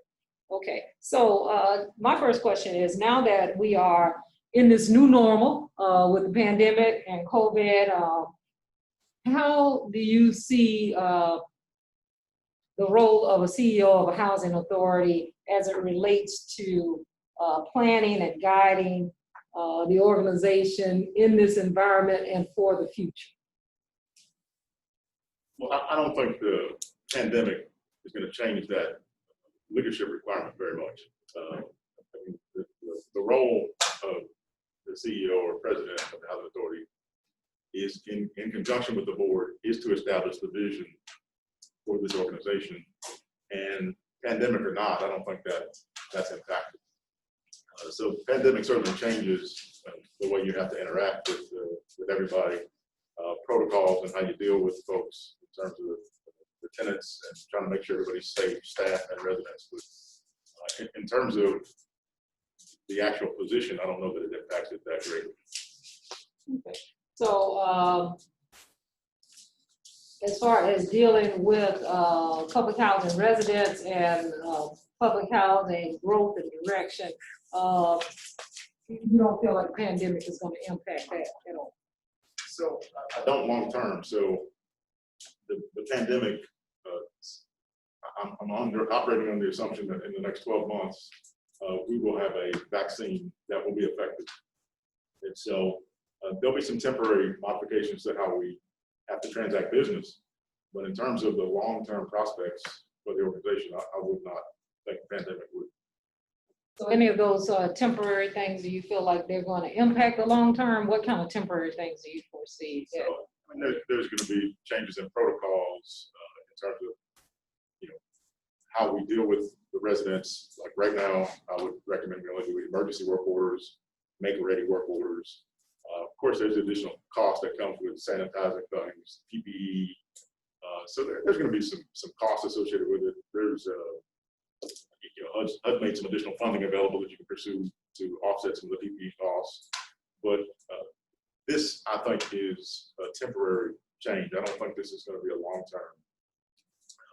And Okay. possibly I'm wrong, but I certainly don't foresee this being a substantial change in direction for the housing authority. Thank you. Ms. Griggs? So good afternoon, Mr. Biggs. Not often I get a chance to speak with someone who has 2 G's in the last name. That's right. We appreciate that. So pound for pound, the Metropolitan Development Housing Agency is pretty much the same framework as the Jacksonville Housing Authority, correct? I agree. So could you tell me that if there are any outstanding similarities, anything that you see that's working perhaps at your agency that from what you understand about our agency that we could do now? What are some of the differences that make what you do there a little different than what we're asking you to do here? So probably the biggest difference between the 2 entities, I think our entity also manages the entitlement funds for the city. So the HOPWA, ESG, and home funds, our organization manages those. I don't know that you guys do that for the city of Jacksonville. And then the other biggest difference, I'd say, is the RAD conversion. We chose to do a portfolio RAD conversion. And so we don't currently have any public housing units. All of our units are privately owned by the Housing Authority.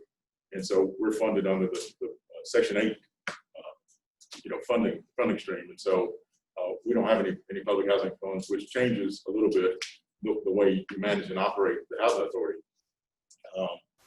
If I'm selected as your CEO, president, I would certainly want to discuss with the board the possibility of considering a RAD conversion, because I believe you leave money on the table when you don't. And we can certainly have a discussion about it, but I believe HUD has been trying to get you away from public housing for a long time, and RAD is the first successful program that gives you the opportunity to do that. And so I would certainly encourage the board to consider that strongly. So that would be a major selling point for total RAD conversion. I mean, I don't want to say that's my total side point. That's certainly Leaving money on the table is what I'm saying. I certainly think there's money on the table. I think it changes the agency away from what I call a program to a more business-like model. I mean, you have to get your people to understand that this is going to be traditional property management now. So you got to be just as good as everybody else in this business, or there's going to be challenges to. There'll be political pressure from outside of the organization to allow or to convince the board to outsource that service if you cannot compete in that environment. And so it definitely is a change in mindset. It changes the organization from what it was to what it needs to become. And I think any housing organization that's not considering their longevity, you need to look again, because the funding, historical funding is just not there. And, the likelihood that we're going to get a big influx of revenue from the federal government is not that great. And so you need, RAD gives you options, and I think you have to look at it. So I just want to fully understand, if I could follow up on your question, Mr. Griggs. What I have understood in the past was that each of the properties has to be looked at individually to determine whether or not RAD is the appropriate way to go as it relates to the future of the property. So an assessment has to be done financially of each property. Not all properties, as I understand it, would make a good candidate for RAD. So my response to that is that HUD was able to sell this program to Congress on the idea that it's cost neutral. And what that means is that the funding is exactly the same from public housing under RAD. And that's true in the first year. But unlike public housing, you get a guaranteed inflationary increase every year under RAD. And that increase, in my opinion, nobody said that, has to come from the public housing funding, because that's the only other source of funding that there is. There's not a larger pool of money that HUD's going to designate to these housing programs. And public housing is split into capital and operating. Well, they've got to give you the operating money because you got to keep the lights on, the water, you got to pay the employees. So the capital fund is what gets short. And so that's why you've heard this $26 billion backlog back in 2012. Well, I would submit to you, it's probably double that by now. So I don't think that gets better. And I think housing authorities have to look at, what's your game plan? If you're going to ride public housing out until you can't afford to maintain your properties, or you're going to take this off ramp that HUD's giving you to chart your own course and figure out how you're going to sustain your housing. So I think those are the two choices in terms of RAD versus non-RAD. I think every property can convert. Now, does that mean every property can take on the debt service of a multi-million-dollar loan? It does not. But they can convert as they are. Thank you. Mr. McGowan? So I'm going to ask a real quick question. I like to be forward-looking, but you said something in it. I was looking at your resume. So you went back to law school at 36? Right. All right, we're in the same club. All right. I do have a couple years on top of that, though. But so you talked about, like what I was going to ask was kind of what would be your vision going forward, and you talked about the RAD conversion, and that is something that is clearly going to be a big chunk where your vision, where you see this agency going, is converting us to RAD. What else beyond that? Let's take that off the table. That's a major piece, but let's look at the other aspects of it. What else is part of your long-term vision for this agency?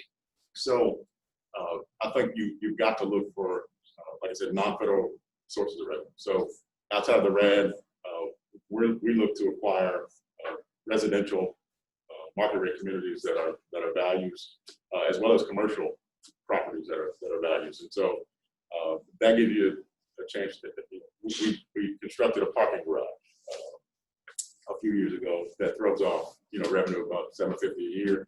That was pre-pandemic. Now it's just barely breaking even, but because traffic's not what it was. But I mean, those are the things you got to do is look for other opportunities to sustain your housing authority. Because, like I said, my idea is that this federal dollars eventually they're just not going to be enough to sustain it. So that's one piece of the vision that I see. The other piece is what I call resident opportunity. I mean, I think you've got to have opportunities to give people self-sufficiency. For example, one of the things we did is we had a dialysis clinic to come into one of our properties. In addition to dialyzing patients that need that, it's a work training program for residents. And so we've had about 10 residents in 2 years that have gone through that and gotten their license to be hemodialysis technicians. And so, I mean, that's one example. We got a grant to train LPNs. And so we had about 6 folks that got LPN licenses to that program. We have a summer youth program where we hire public housing, residents, the kids that are in high school there, and we'll give them a 10-week experience just so they'll have their first work experience. That's a quality work experience. Trying to give them not necessarily a lot of technical skills, but just the soft skills. We have kids that had never gone to the zoo, had never, we've got 10 colleges in Nashville. They've never been to a college campus. So we give them experiences like that. They go to Meharry Medical College and see, medical doctors in training, and they get to go in some of the labs and do some of the fun stuff that might encourage them to do something different. Just try to expose them to things they haven't seen before. And so those are that's the kind of vision that I think is important in terms of developing the housing authority resources and developing the people. Because ultimately, nobody wants to not improve their economic condition. That's everybody's objective. So we want to help them in the direction that they want to go. Thank you. Thank you, Mr. McGowan. Ms. Brock? Good morning, Ms. Speaks. Thank you. So can you go in a little bit more depth with me on how you're gonna engage with residents and the resident advisory board? Sure. So the resident advisory boards are key link to the residents. And so they'll have a quarterly meeting schedule or monthly meeting schedule, whatever that is. I try to get them to invite me to at least one of those a year, and more frequently if they want. I'm happy to come and speak with them. I'm out at the properties. I try to visit all of our sites once at least a quarter, and so I get a chance to interact some with the residents there. I try to make sure that I'm accessible to folks, and that's the best thing I can do is make sure that I'm accessible to the residents. If there's issues, they come to me, and we'll sit down and try to find a resolution to those issues. And we're on the same side is what I try to tell them. So I've got the same objective you do, and that's to provide high quality housing for everybody in this city.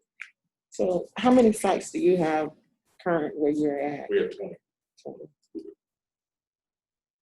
Thank you. 6,000 units. Oh, okay. Thank you. As a follow-up, but an extension of it, I see the city of Jacksonville as being somewhat unique in our engagement of new residents to our city. So tell me a little bit about how you would establish rapport within the city, understanding that we do work as an independent agency within the city government. So we have 3 groups of folks, I think, that are important to the success of our CEO, and that would be our stakeholders, our beneficiaries, and what I call the influencers. So you've got the stakeholders, being the folks that are involved in all aspects of the housing. The beneficiaries would be our residents. Certainly our employees are there, and then the elected official and other agencies and organizations that you might partner with. So in your history of being in various locations, how have you gone about establishing that rapport with those 3 kind of organizations? You talked about residents a little bit, but just an overall establishment to become a part of the fabric of the community, if you will. Sure. So it's been a long time since I had to do that because I haven't changed cities a lot in my career. But in this instance, I think finding the resident leadership and the stakeholders, those are pretty well identified constituencies, and so I think I can link with them pretty easily. There's going to be opportunities to link with them and to communicate and have meetings and discussions and build a relationship with them. The other piece to that with this local elected officials, city officials, I think I would have to leverage the relationships in this room in order to do that. particularly the mayor's office, I assume would be a pretty important relationship to have. And so I'm hoping those relationships in this room would help leverage the opportunity to meet some of the mayor's staff and possibly the mayor at some point in the near term, just so you can get an opportunity to share what your vision is for the organization, to make sure it lines up with what the political leadership is for the city. Because I mean, that collaboration is critical, I think, to really have success, particularly if there's any endeavors to do with development or anything that's atypical for a housing authority. You're going to need the political leadership on your team. Like you mentioned, you've got the general counsels here from the city, so there's some relationship there. I certainly want to get to know them and have them introduce me to some of the other city leaders as well. So I don't think that works well without being able to benefit from folks that are established here in the city. I don't have any ideas that I'm superhuman in some way that I can go in and because I have this role, people are going to gravitate towards me. I don't buy that. So I certainly understand there's work to build in relationships, and I think I'm decent at it. Thank you. Yes, ma'am. That's great. Yes, Mr. Biggs. So I believe that the person who sits in that chair is, the chair CEO, I should say, is supposed to be, or at least a leader in the community as well, not just with the organization. But can you talk about your leadership abilities that you bring to this community at large that would benefit the work that the community, as the city, is doing around eradication of poverty, social justice, education, unemployment, that kind of thing. What type of work have you played? I mean, what kind of roles have you played in being a leader in the community as well, outside of just the walls of the housing agency? And how would you do that here? Yeah, so a little bit about my leadership. So I don't know if your housing authority did some of the Hope 6 developments. Yeah. At least in Nashville, that left a sour taste in a lot of people's mouths, especially the advocates in the city, because I don't think they explained properly that everybody wouldn't come back. And so they vouchered some folks, give people vouchers, and they dispersed throughout the city. And so that created a really, really bad mistrust situation there in the city with the housing authority. So our reputation had been really, really bad. And so when I took this role and we started talking about all this development and all of the wonderful things we're going to do and not displace people, and we're here to help. Boy, people were not really, really open to it. So it took a lot of community engagement, a lot of community meetings, a lot of really putting your credibility out there and saying, look, I would not stand up here and tell you this if it was not so. And telling them what the guidelines were in terms of the HUD rules for displacements and so forth. And so I think I put my reputation on the line in this community to get people to be confident that we were not going to do the things that happened in the bank.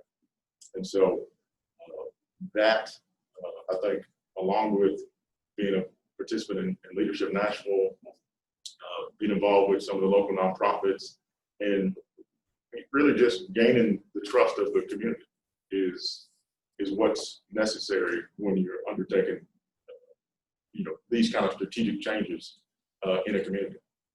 And so I think that is what I can bring to your community. In addition to that, so let me tell you also a little bit about I think what my leadership style is. So I think I'm a collaborative leader. I consider myself a coach. And so the last 2 years, or I say 2 years before I took this role, let me back up.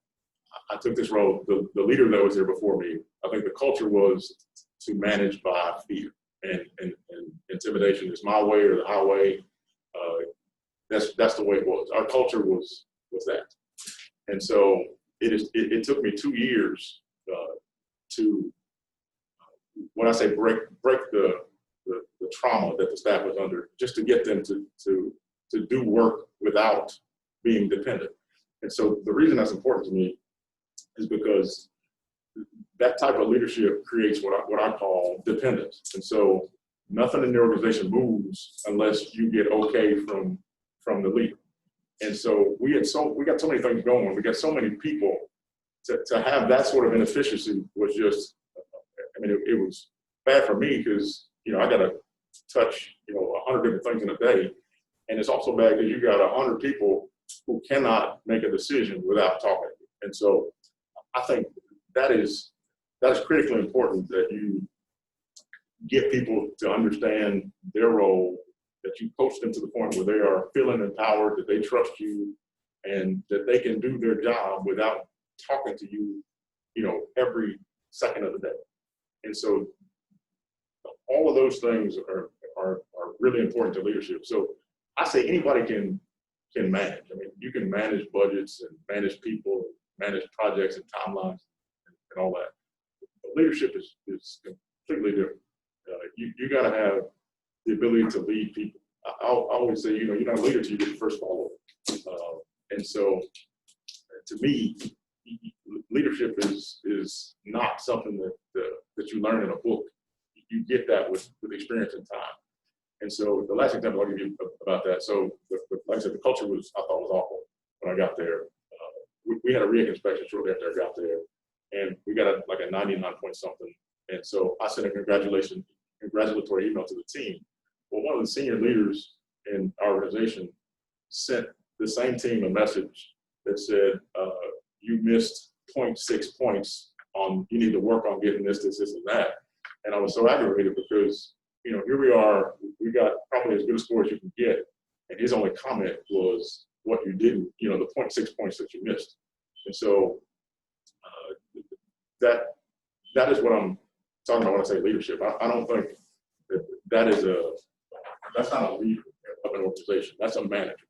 And you need a leader in these roles, in my opinion. Okay, so just as a follow-up, I think I heard you say it, but I'm not certain. You kind of talked through it a little bit there, but so you have worked with commissions, boards that are other groups, organizations, special groups have been put together to deal with systemic issues within the community, outside of the four walls of the agency? So not with systemic issues. I have been members of nonprofit boards. I've done some volunteers with some small boards, not necessarily that dealt with systemic issues in the community. I think those things are just coming to the forefront now. We too have had police shootings here in the last 2 years. And so we've now got a community oversight board. We've got, there's lots of stuff in the works. I have not been as involved in those arenas. I certainly understand those issues. I certainly, am aware of those issues, conscious of them, do what I can to make them better. But I have not worked directly in those areas, if that's the question. Thank you.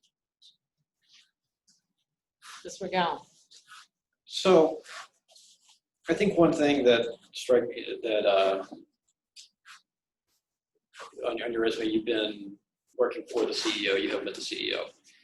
And how does that translate to your interactions with the board? And the reason where I'm going with this is you may find times where we're not all on the same page, or you may find times that you want to do something and that's not what we want to do. How do you overcome that? How do you work with the board? What is your experience? How does that translate over? Talk to me about how your interactions with the board are going to be. Sure. So I understand the board president relationship. So the board sets the overall direction of policy for the organization.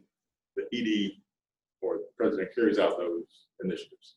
And so I certainly, I wrote out, I've got a framework that I think would allow us to have discussion about a 5-year plan or a long-term plan. But I certainly will try to influence that direction. I think that's my goal, is to tell you what my opinion is, my experience, my expertise, and share that with you. Hopefully you'll agree. And I'm gonna try my best to influence you. My way is the best way. But if you decide that that's not the direction that this organization ought to go, I will accept your decision, and I will march forward to do what you have directed to the best of my ability. Now, I'll be honest with you, if I'm just absolutely in disagreement about the direction that you've chosen, I will still give you my best effort. But at some point, if we don't have some sort of an agreement or course correction, then that's probably going to be my clue that I'm not your candidate. And so if that's the direction we persist, I don't want to, be here and do the work that you don't, do work in a way that you don't want me to do it, or go in a direction that's not where I think is the best direction after my best effort. I'm just not going to do that. So I'll be honest with you. I'll tell you, look, this is just so contrary to what I want to do. I'm going to probably pursue another option after the term is up. Are you dealing with that in your current role? Do you deal much?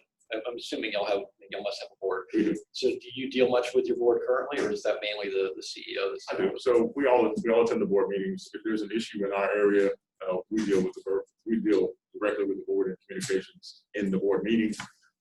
He prefers that we talk through him with the board outside of the meeting, just so he's aware of the board contacts, and I respect that, absolutely.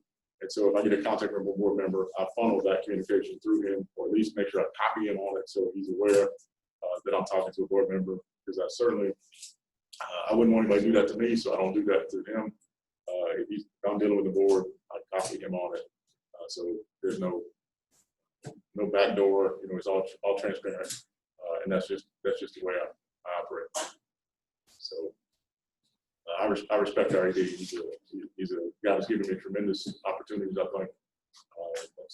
Can come over as general counsel, give me the opportunity to lead this work unit. So I certainly wouldn't do anything to undermine it at all. Thank you. Ms. Brock?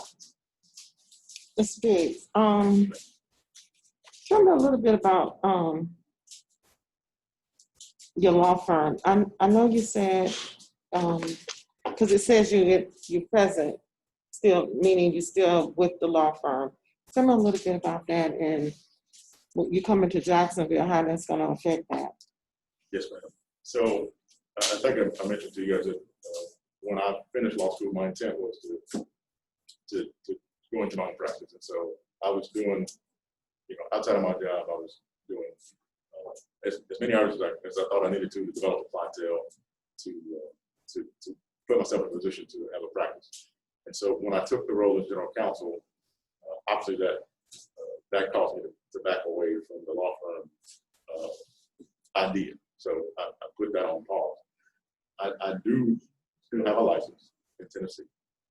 And so I do occasionally take a case in Tennessee, but it's got to be a case that's of interest to me. And so by that, I mean, it's got to have a connection. So it's got to be, somebody I know really well, or somebody that's, sometimes my mom will have a friend that she wants me to do with something. So I'm not doing a lot. I think this year I may have taken 2 cases. And so I don't deal with those cases alone. I've got a gentleman that mentored me since I came out of law school. And so he's got an office. Really, it's a referral to him. I refer those cases to him. And the only involvement that I have is really, an occasional contact from a client. Might be a call just to manage their expectations, what have you. So in terms of if I came here, Florida doesn't have reciprocity with Tennessee, meaning I would have to take the bar exam again, and I assure you I'm not planning to do that. So I'm not. Might not be able to with the current bar exam before. And may I'd like to jump in on this because we've asked you about this twice. I just want to say for the board, that's not uncommon. We see this a lot because like somebody will go in and they'll be working somewhere, but they'll hang up their shingle and maintain their private practice just to maintain their, like, so that if they ever do have a relationship like that, what he's talking about is very common in the legal field. So I'm not, I don't think it, I think it's a valid question. I just don't want to I want to make sure we don't. It just provides a background that that's kind of common. So they may work somewhere and they'll do that so that they can help out their friends when they need to. Thank you. It was, Rob, you good? Okay. Tell me what you think your greatest skill set is that you bring to the Jacksonville Housing Authority CEO president position, and how that would benefit the organization. Well, I think I've talked quite a bit about. I think leadership is That's it. that's the thing I was saying. But I also think the ability to build coalitions. I think the relationships. I think I can do that well, and I think trust is probably going to be pretty important here in terms of your new leader and getting people to trust the leader and follow the vision that the board sets forth. I think those are the things that I can bring to you in this capacity.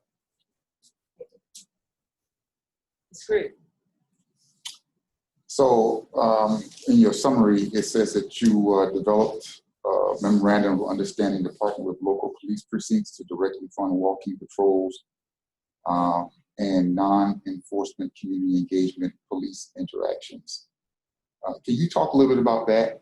And it's, because the sheriff does walks, they do a good job of that, but I'm curious to see, how that type of relationship developed and what were some of the outcomes from that. So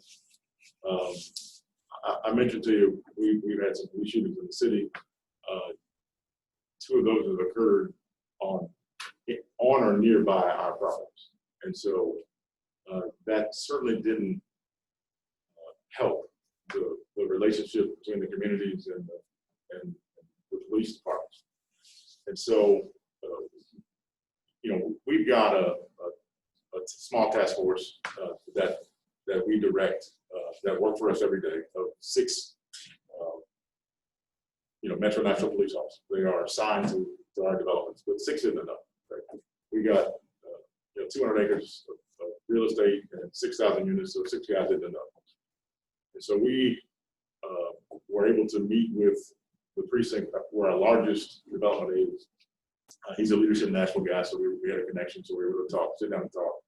And so we were able to develop an idea that instead of going through the city like we do for the task force, we reimburse the city for all of the costs associated with those guys. We would essentially give a grant to the precinct to fund overtime funding for officers that would volunteer to walk in our neighborhoods. And so we just tried it as a pilot at one of our sites. And so they were able to staff it. And so, the agreement was signed. We got them in position. And the idea was for the first 60 days, let's just do community engagement. Let's just, you come in the daytime, so it's in the daytime when everybody can see you. We're walking around or on bikes. We're stopping, playing with kids. We're talking to people in the community. We're not doing anything enforcement-wise unless you see a crime that's happening in front of you and you can't ignore it. So that's where we started, and we did that.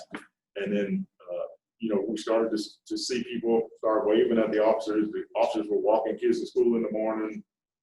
It really started to take hold in that community.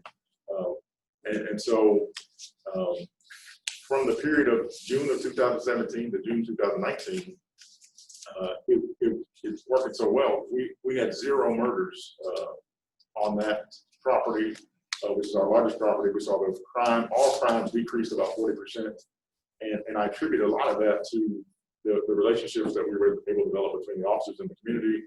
They learned that they could trust Officer John, and that, you know, if you call him, your name's not going to show up on, you know, on the news if somebody reported crime.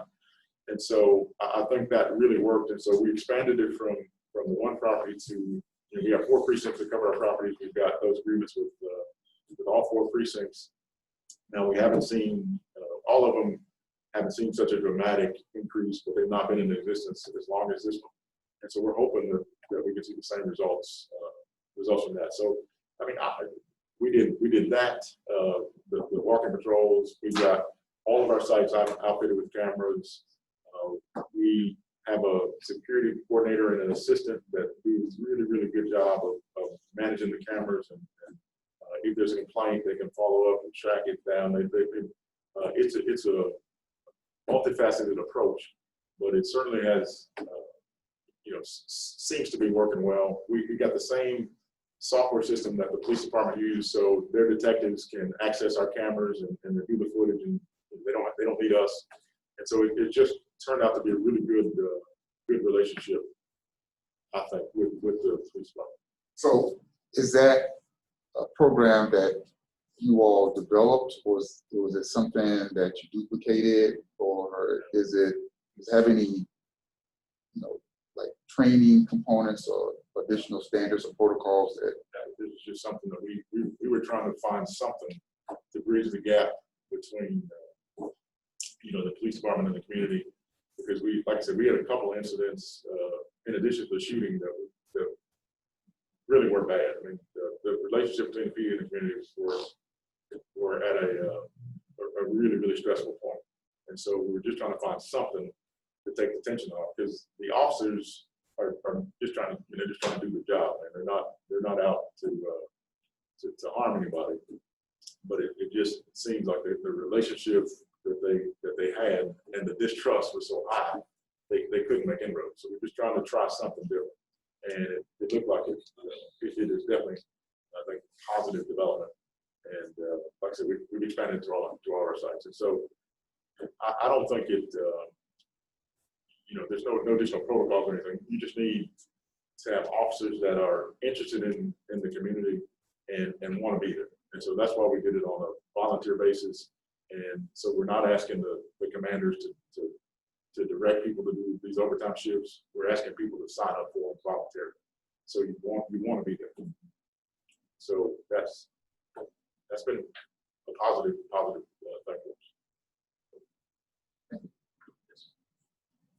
Okay. Mr. John?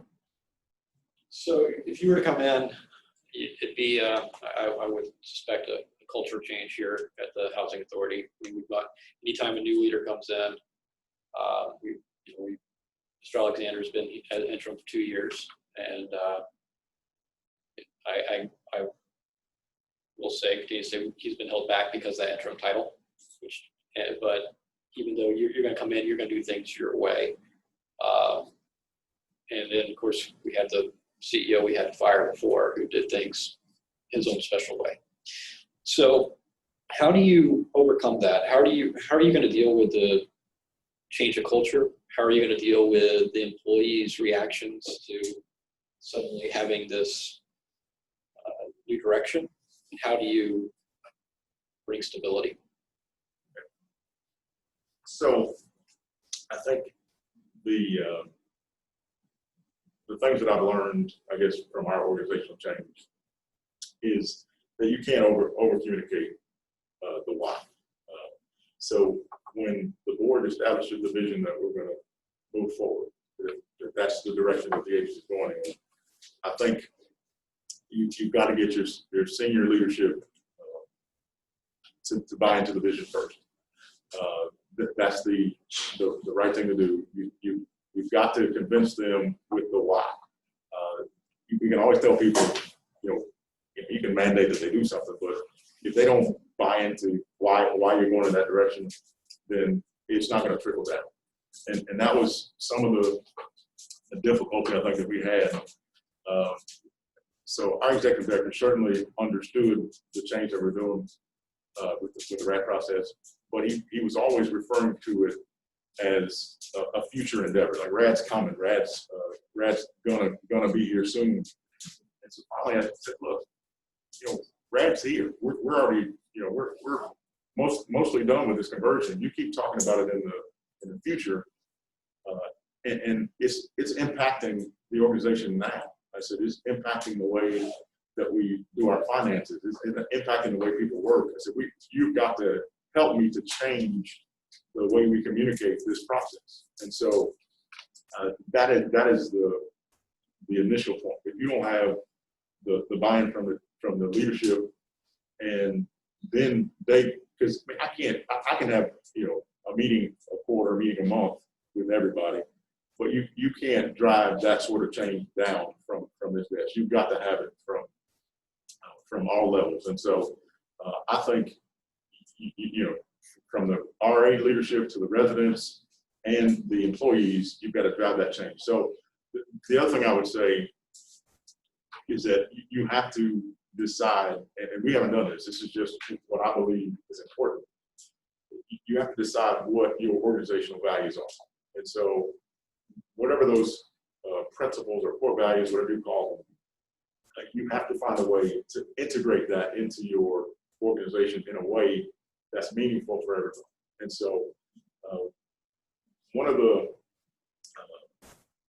ways I think you can do that is to have an employee recognition program that integrates those core values and allows your staff members to identify when other staff members are exemplifying your core values, and then there's some sort of a acknowledgement or reward for that employee being engaged in doing that type of work. So when you're executive director in that format, your housing agencies like our CEO, is that? Yes. Just to make sure I got that correctly. And it's interesting, you were just talking about challenging them on something or trying to change direction on something. And I'll get back to my original question about the board. So you clearly don't have a problem if you see something and it's going the wrong way, saying something and trying to advocate. And how do you effectively advocate? How were you able to effectively advocate there? Well, I think it's the relationship. First of all, we got a good relationship, and I think he certainly understood and was on board with where we were going. It's just that his language hadn't caught up with where we were. I mean, we were halfway done with conversion, and he's still saying it's coming. And so I was trying to get him to stop saying that piece of it, to help people to understand it's here now. You've got to start taking this seriously and modifying your behaviors to adapt to the new paradigm that we're going through now. And so that wasn't a hard sale, because I mean, I'm doing the things that he wants to do, and so that certainly wasn't difficult. It was just I don't think he was conscious of it at the time, and so I don't have a problem sharing with you my thoughts. Now, I understand we're not going to agree on everything, but I'm hoping that I can at least give you enough to consider that you'll at least give it some thought to why I'm saying my approach is better. And likewise, I'll listen to you. I believe that if your idea is better than mine, then I'll change. I'm not wedded to my idea. I want the best idea to go forward. And so that's the best answer I have. Thank you. Ms. Brown?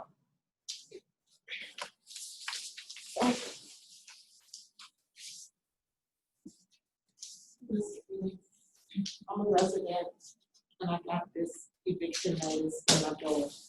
I'm gonna be able to. Ms. Brock, I'm gonna ask you, the first thing I'm gonna ask you is, have you talked to your property manager about this eviction notice? And I'm gonna assume you says yes, that you have spoken with your property manager. And if you're standing there with me, I want to see if we can't get your property manager on the phone so that we can both, so that I can have both sides of the story. Because oftentimes the in my experience, that you don't always get the complete story when somebody's under the threat of eviction. You don't So- say. And so, depending on the reason for the eviction, we'll do what we can to resolve it. Now, I mean, there are some circumstances that, you know, we're if you're selling drugs, if you're fighting, if you're doing, have weapons, you know, there's some lease violations that, you know, we're not going to allow you to stay in the community. But, you know, if it's a matter of non-payment, you know, we certainly want to look at what happened. There should be eviction mitigation measures in place. There should be, you know, social services staff that can direct you towards, you know, nonprofits and advocacy groups that are willing to help with late payments. There should be opportunities for us to give you hardship exemption on your income to make your rent zero so that the HUD pays the entire portion. So I really, to me, that's really an issue with the staff, right? If it's a non-payment issue and we hadn't taken all of those steps to try and mitigate the eviction, then I'd certainly want to understand where we missed the ball on that, because I mean, especially now, there's just not, it's not good to evict people at this particular time. And you know, I read the book Evicted by Matthew Desmond, and it certainly gave me a whole new perspective on eviction. I always knew eviction was a problem, but that book gave me a little bit more insight into the impact it has on my family.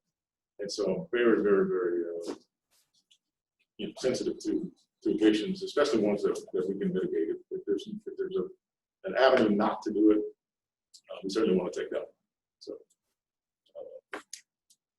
that's how I would approach it.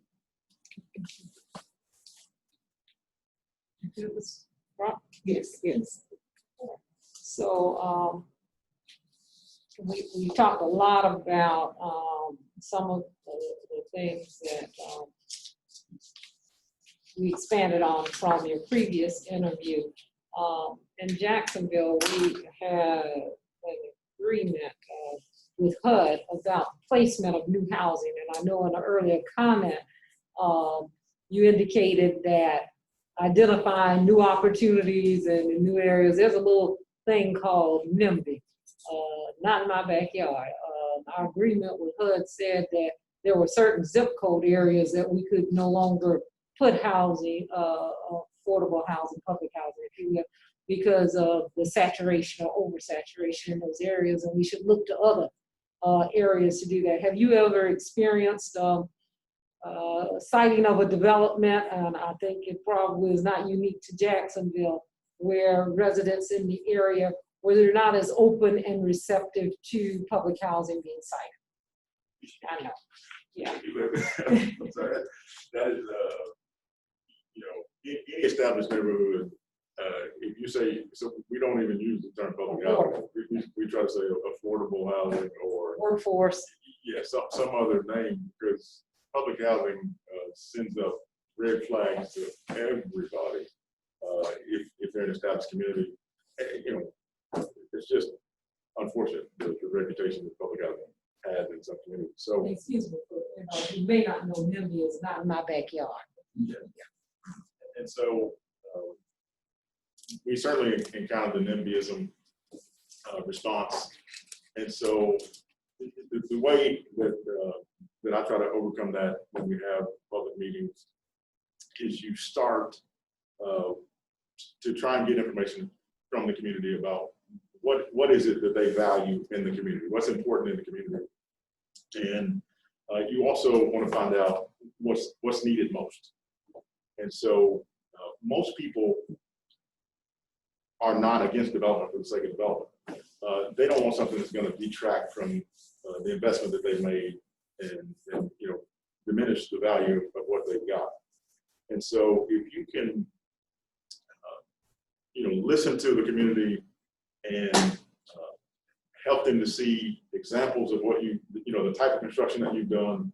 I mean, the stuff that we've done recently is nothing like the housing that we had 50 years ago. So I mean, we're doing market rate stuff. I mean, you can't tell our stuff from the developer down the street. And so you have to be able to show them examples, and you gotta be patient. You gotta give them time. You can't come in with a timeline that you're gonna get this done in 12 months. So most of the time when we undertake a development in a community, we plan for an 18-month process of community engagement. And so that's an 18 to 24-month process where you're getting the stakeholders together on a regular basis, just to hear them and let them hear you. And so you get some familiarity and comfort with one another before you start to break ground. And so that is the approach that I think is best. And as much as you can, you want to, in that new development, you want to be inclusive of those things that address the needs of, the greatest need in that community. And also, particularly in this environment, you want to be aware of the culture and the roots from that community. And so you can integrate that in your design as much as you can. Thank you. Mr. Green. So, Mr. Biggs, I wanted to find out if you had any projects of passion. Do you have anything that you feel like that you can, any issues or concerns that you can put the weight of the housing authority behind in order to resolve it, such as serving a homeless population? Yes, sir. I will say just this week we got temporary use and occupancy certificates for what we call Curb Victory Hall. It is a 40-unit complex that's dedicated to house homeless veterans. And so we were able to get an innovative 9% tax credit for that construction, along with, we had some investors that were interested in seeing some housing developed for veterans.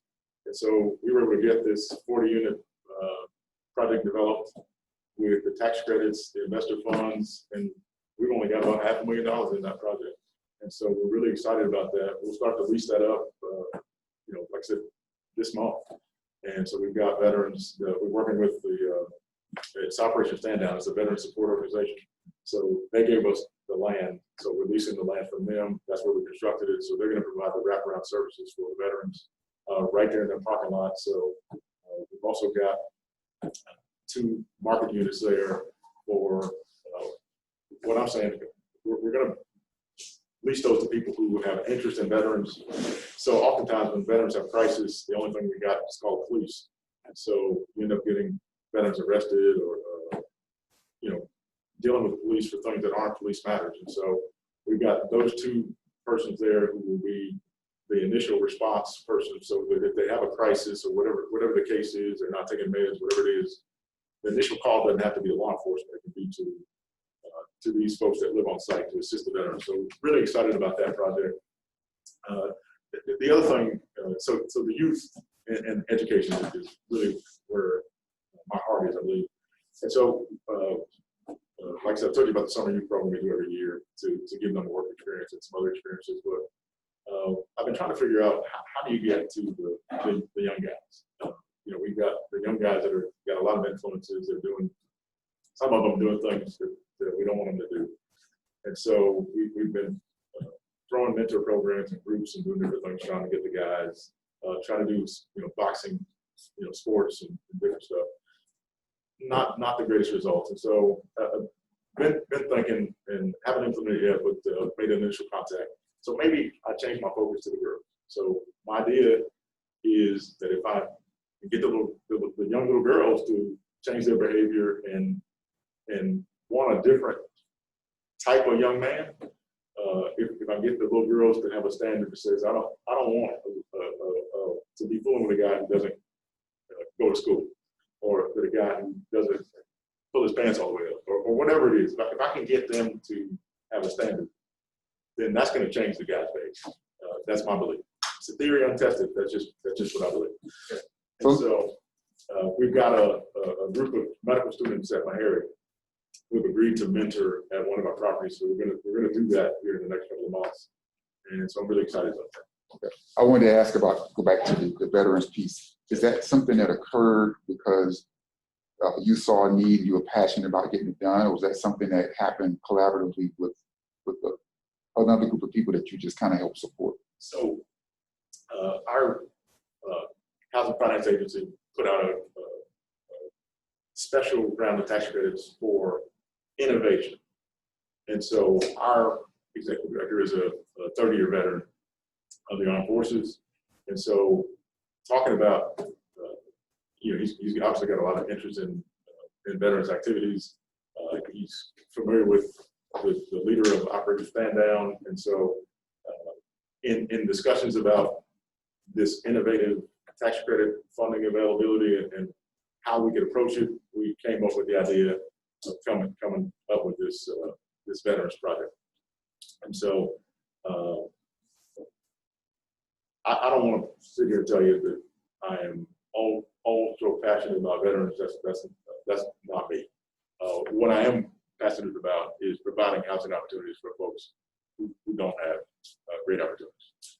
And so that was just an opportunity to make an impact in an area where we've got a need. We've got lots of veterans that are experiencing homelessness for various reasons. And so that was an opportunity to impact it. So I'm all in. Thank you. Ms. McCown. I'm a little curious about the dynamic when you went from general counsel to one of the directors. Yeah, that's my next question. Sorry. I'm just curious, kind of what was that like? I mean, how was that interaction with your current general counsel when you had been in that role? Yeah, so general counsel was a great. They're going to pay attention to It this. was a great role. It's a great role. I say you get input in everything, responsibility for nothing. Right? It's a great role. But I felt like I could have a bigger impact in this role, in the housing role. And so when the ED asked me if I would consider it, I said absolutely. I was all in because, like I said, I didn't think you're gonna get many opportunities to run an organization with 200 employees, $50 million budget, with the autonomy that I have. And so from my perspective, I'm not the ED, but I certainly am like an ED from where I operate. And I don't know what it's like here. The directors run the organization, right? So the ED is the guy that ties it all together. But in my silo, I'm the guy that's making the decisions that's keeping this business unit operating. And so to go back to your question, so when the new ED was selected, I was on the interview committee, and so we selected a young lady, and so I was very, very aware. You mean new general counsel? Yeah, I'm sorry. Yeah, okay. What did I say? ED? ED, I was trying to figure out how you were hiring. I'm I'm sorry. like, man, that is a different setup than us. The new general counsel. So he had me elevated. So I was very, very aware to allow her to have the space that she needed and to offer any assistance that I could, because I didn't want there to be this division between general counsels, because if I wanted the role, I could have kept it, right? So I wasn't, I didn't want her to feel like I was interfering or in her way in any way. And so I offered, any way I can help you, let me know. I'm happy to be somebody you can bounce ideas off, anything you got, but I got a different role now, so it's on you. Do you want to follow up on that? Resource. Yeah, I think that covers it. I just was really sort of interested in the differences between previous role as general counsel and the director of affordable housing. It just seemed like an odd transition for me. And like you said, when you're general counsel, you had your hand in everything, but you're responsible for nothing. It just seemed like an odd transition. So I don't know if you can sort of elaborate how you tied the two together. What made the the ED, think you're a great candidate for that role, given the fact that you're a general counsel and a person who wasn't really working in the affordable housing world. Yes, sir. So I'll back up a few years. Before I came to the Housing Authority, I was with HUD, the Housing and Urban Development. And I told you our ED was a 30-year Marine veteran. And so when he retired, I don't know how he was able to get a job as the director of our HUD office. And so through the interactions there, I've been in HUD for almost 10 years at that point. And so I've been in the housing program. I was familiar with the housing programs. And so I was also a union representative for HUD. And so I was a regional union leader. So we had quite a few interactions between he and I. And that's where we were able to form a relationship. And so when he left to take the ED job here at the Housing Authority, he told me, he said, look, I'm gonna have you come over as general counsel. And I thought he was just telling me, I said, yeah, okay, great, man, thanks. See you when I get there. And so after he'd been there for about 6 months, he did come back and ask me if he could come over as general counsel. And, I said, well, I really was not anticipating that he would come, but when he did, I said, well, this is an opportunity that I probably shouldn't pass, so I left. And so then after being in there for about a year, he had a retirement in the housing division. And he said, look, there's probably not anybody else that I think would do a better job than you. Would you consider it? And I said, certainly. And so I said, but, to do me a favor, let's do it as a national search. And so we hired a search firm. We opened it up nationally, had people come in. And so I wanted him to be able to say confidently that he had a chance to look at other people that are out there, and he chose me. So that's how it happened. So I did have some housing background. It wasn't just a blind. Because on your summary, it says that it almost makes it look like you were serving in two capacities at once when you were general counsel. So I was for a period until they hired somebody else. Thank you. Sorry, Ms. Brown. Ms. Brown? So Mr. B, okay, so I was gonna ask you what your relationship was with HUD, but you just said that you were off. So let me ask you about Section 3. Are you familiar with the Section 3 program? I am. And how would you implement it here in Oh, I'm sorry. Jacksonville? I mean, what would be your vision for it? Because we already have Section 3, but I'm just saying, how would you perfect it even more? Yeah, so I told you I'm really interested in opportunities for residents. That's one of the things that I think we could do better. And so one of the ideas that we floated around was maybe having a small loan fund to assist residents who have an entrepreneurial vision. If we could link them with an incubation center to get them to get a business plan and get a viable business plan in place, that we could have a small recurring loan program for them. Haven't implemented that, just something that I thought about. In terms of what we have actually done, we've got, when I first got there, we were spending quite a bit of money on temporary labor to pick up grounds. And so in lieu of doing that, we created a groundskeeper position. So that's the entry level position for our residents or Section 3 eligible applicants. And so from that, we've got some training programs that we provide. And so it's optional if they choose to participate in our developmental programs. It can lead to an opportunity to be promoted to a maintenance technician, or we've also got that same program that leads you to become a leasing assistant. And so that is sort of the developmental program that we have for our Section 3 participants. We also have done, I think, really well at allowing some of our, particularly the landscape vendors, to start small with a landscaping contract and grow over the years. I mean, we've got some guys that started with one push mower, and now they've got a couple of trucks with some with 2 or 3 mowers on the back of it, and some weed eaters, and a staff of people that they're paying. So we've got some pretty good success in terms of developing a couple of those businesses to be fairly successful. Is that residents you're talking about that now done Right. launched out and Right. started their So own they business? started as residents, they're not residents anymore, but they started as residents and have grown to be pretty substantial. They're doing work for not just the housing authority, but other places as well. So, I mean, there are opportunities for residents to grow, and you know, we've not had a whole lot of success outside of the landscaping business. We do with our capital project. We have a contractor that has a job fair and sort of tries to encourage residents to apply and give them some training. Most of the capital projects, the most I've seen is maybe they'll get some sub work as painting and maybe some construction cleanup. But beyond that, we haven't seen a whole lot in terms of Section 3 business activity. But I'm certainly interested in that. I think if we're doing capital projects and spending money, we should, as much as possible, allow residents to benefit financially, along with the MBE businesses in the area. I just believe that's what we ought to do. Section 3 is a requirement in construction, or at least it was when I was involved in.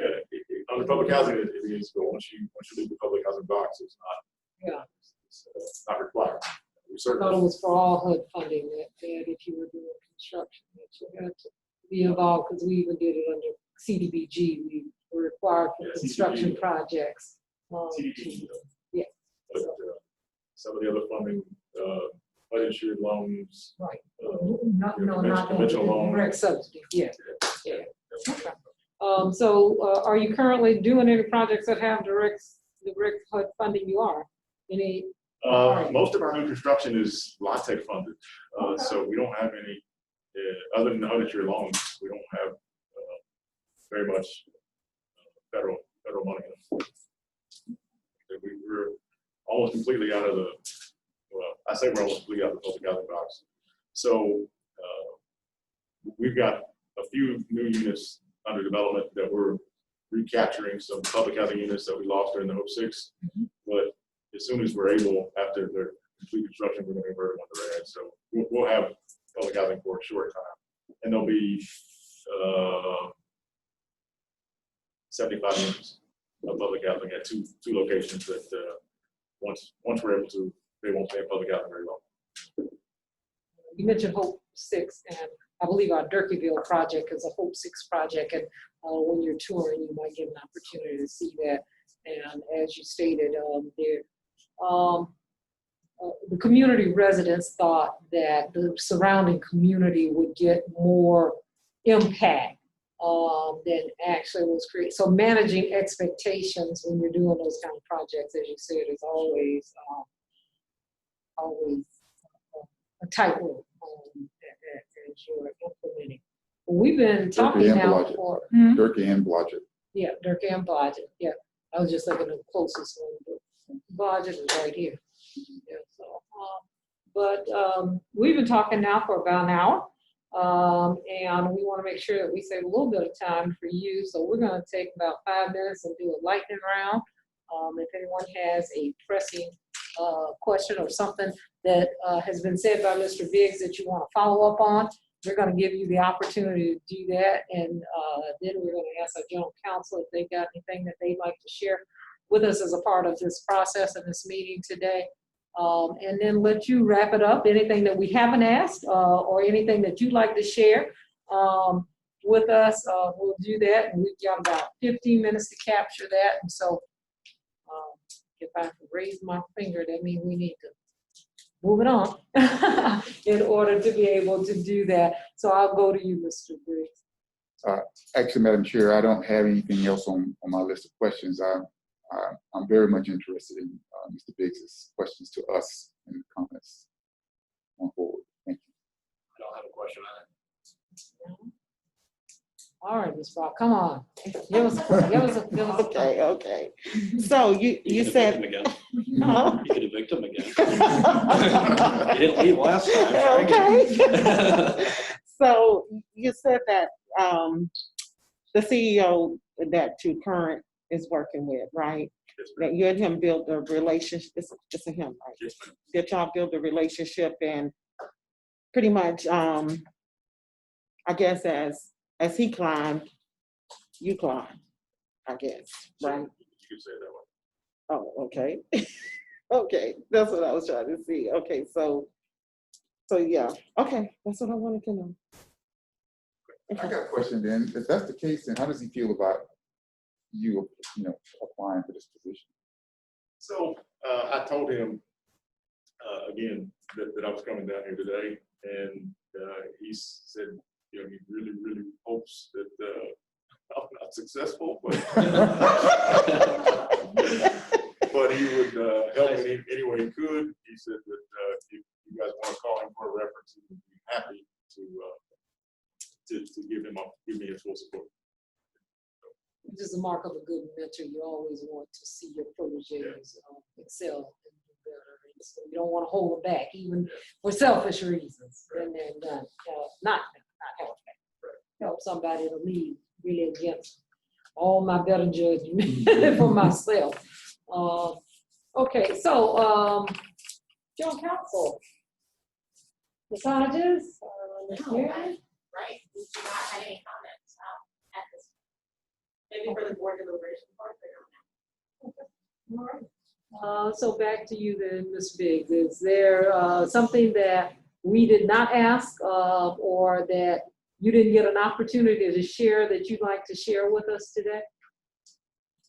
So I think you guys were pretty thorough in your questions. I hope that I was able to articulate some of what I was trying to articulate in terms of vision for an organization and leadership for an organization. I don't want you to think that I'm so rad focused that I cannot get outside of that box. I certainly believe that that's the way forward. But if this board doesn't, then I certainly can adapt. I can adapt to that if I need to. And so, Excuse me, so Tony, if you just got in the hold. So, I'm sorry. that's fine. That's what I was really hoping to convey. I really did anticipate that you guys would ask me about my vision, and so I did have All right, well, we've got some time. You got 10 minutes, so let us hear it. So it was just a framework for our discussion about long-range planning, because I believe that it's in everybody's best interest if we all have a written plan to know what direction we're going in, and then we have an annual work plan so that you can evaluate me properly on an annual basis as to how well we're doing towards meeting that objective. And so, again, just a framework around those. So the mission advancement was the first area. So, and I didn't write down the mission of the organization, but I think that's the foundational piece. We need to look at what the mission is, make sure that's what it should be, and we'll craft everything else around that mission so that we're going in the same direction. So strategic plans and goals about the board's expectations. So I like to have clear guidelines in terms of what it is that you guys want, and again, putting that in a plan so that there's no mistaking for me in terms of the direction that we should be going. I would certainly hate to think that after my communication with you, I'm launched in a direction toward rad conversion, and that's not what you want. And so I'd like us to have a clear, concise plan of action on that. Relationships with the board, like I said, I want to codify all those things so that you guys understand what our relationship is. I mean, I know you know what it is. I'd like us to have that in writing. Again, job, industry, and knowledge, that's the part that you'd expect from me. You'd expect me to know about this industry, to be able to make recommendations, to understand the financing tools that might be at our disposal. And those are the things that I bring to the table, the finance matters, the legal matters, all of those things, regulatory, labor relations. I don't know, do you have a unionized workforce? Yes, our workforce is union. So Many of them, not everybody. Yeah. So all of those things are important. I'd like to understand your opinions, ideas about staff development, sort of you know, I'd be wanting to develop, you know, a small portion of the budget towards staff development.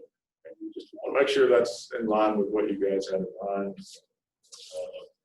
Of course, the financial management piece, I want to get a good understanding of what it is that you would like to see, so that, you know, we're lined up. Of course, regulatory compliance will be part of anything going forward. The government partners, obviously, we've got the city relationship, we've got the HUD relationship. I want to make sure we can resolve any outstanding issues with HUD.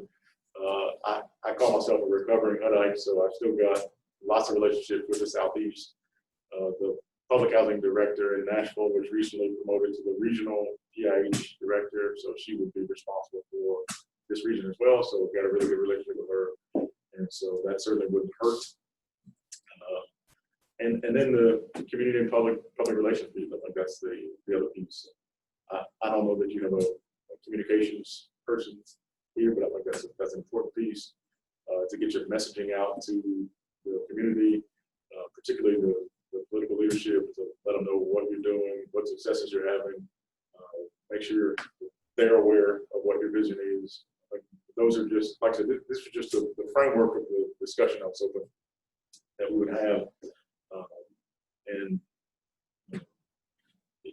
you know, the first 30 days, I think that's when you would sort of get these things cemented in terms of the relationships and the strategic sort of vision.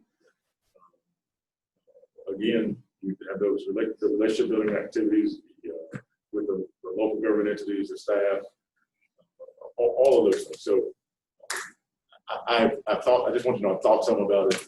Certainly was anticipating we talk more about it, but I'm not coming in without an idea of what way I think we should move, and I'm ready to go to work if you choose me.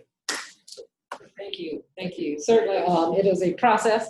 The vision and implementation of that vision, and the new CEO will have an opportunity. We talked earlier, I think I mentioned the stakeholders, beneficiaries, and influencers, and the need to have listening tour, basically, and to look at the current state of things as we build a plan and move towards implementation of that plan. Again, we want to thank you for your interest and your time. We are moving along the path that will lead us to the selection. We would hope to have a meeting based on the chair calling a special meeting if necessary within the next couple of weeks in order to make this selection, if not next week, which would be my hope. But we will certainly notify you in the interim. If you have any questions or would like more information about any aspect of the Jacksonville Housing Authority, please feel free to reach out to us. I understand that you're going to take an opportunity. He flew in this morning, actually. And so he'll take an opportunity this afternoon to view some of our public housing and maybe this building and get an opportunity to see some of the staff. But if you have any questions, or please share them with Ms. Hart there, or reach out to us and we will try and get any questions you may have answered at that time. So members of commission, Thank you. Thank you. thank you again. Thank you It was guys. great to meet you for the face and the person here with the name. I feel like I want to take my mask off. Yeah, we were talking earlier about how these masks fog up your glasses, so I can't see very well either way, but So let me thank you guys again for giving me an opportunity to come and meet you. I appreciate it very much. I had intended to tour your properties anyway, but I got a call from Mr. Alexander. He's going to take me to do it. I was just going to get a couple of addresses and ride around and look at it, because my flight doesn't leave till like 7 o'clock, and so I've got time. So I was going to do that. And so thank you guys for making that easier for me. Appreciate it. all right. So Tony, if you, yes, please. All right, members of the committee, Do we need a 5 minute? Do we need 5 minutes? I do, You need 5 minutes? yes. All right. So we're going to recess for 5 minutes and then we will continue with our meeting. All right, thank you guys. Thank you. Is 5 sufficient for you? Yes.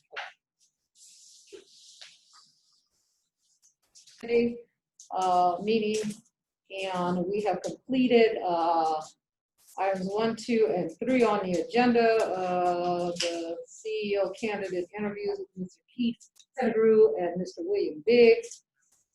And number 4 on the agenda, next on the agenda is discussion / recommendations to the JHA board on CEO candidates and other matters pertaining to the CEO search. And so now is the time for us to have some discussion. I believe General Counsel's office has some information that they would like to share with the committee before we go into our deliberation and or discussion and or recommendation.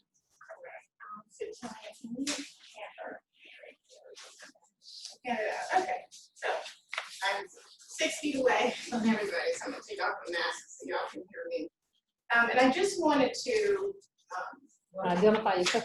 yes, Leticia Hodges, Office of General Counsel.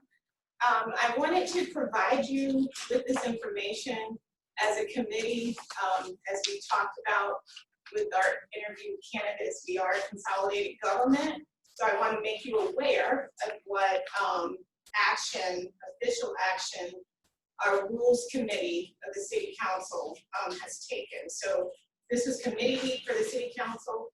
The Rules Committee is chaired by Councilwoman P.C. Jackson. It's vice chaired by your council liaison, Councilmember Dennis, Councilmember Boylan, Carlucci, DeFore, Sam Newby, who's the Vice President of City Council, and Jacoby Pittman, all sit on that committee. And it was a unanimous action approved by the Rules Committee to file an in and out legislation that will be considered by the full council at its meeting next week, September the 8th. And you can see, I mean, pretty much there are 2 primary sections in this resolution.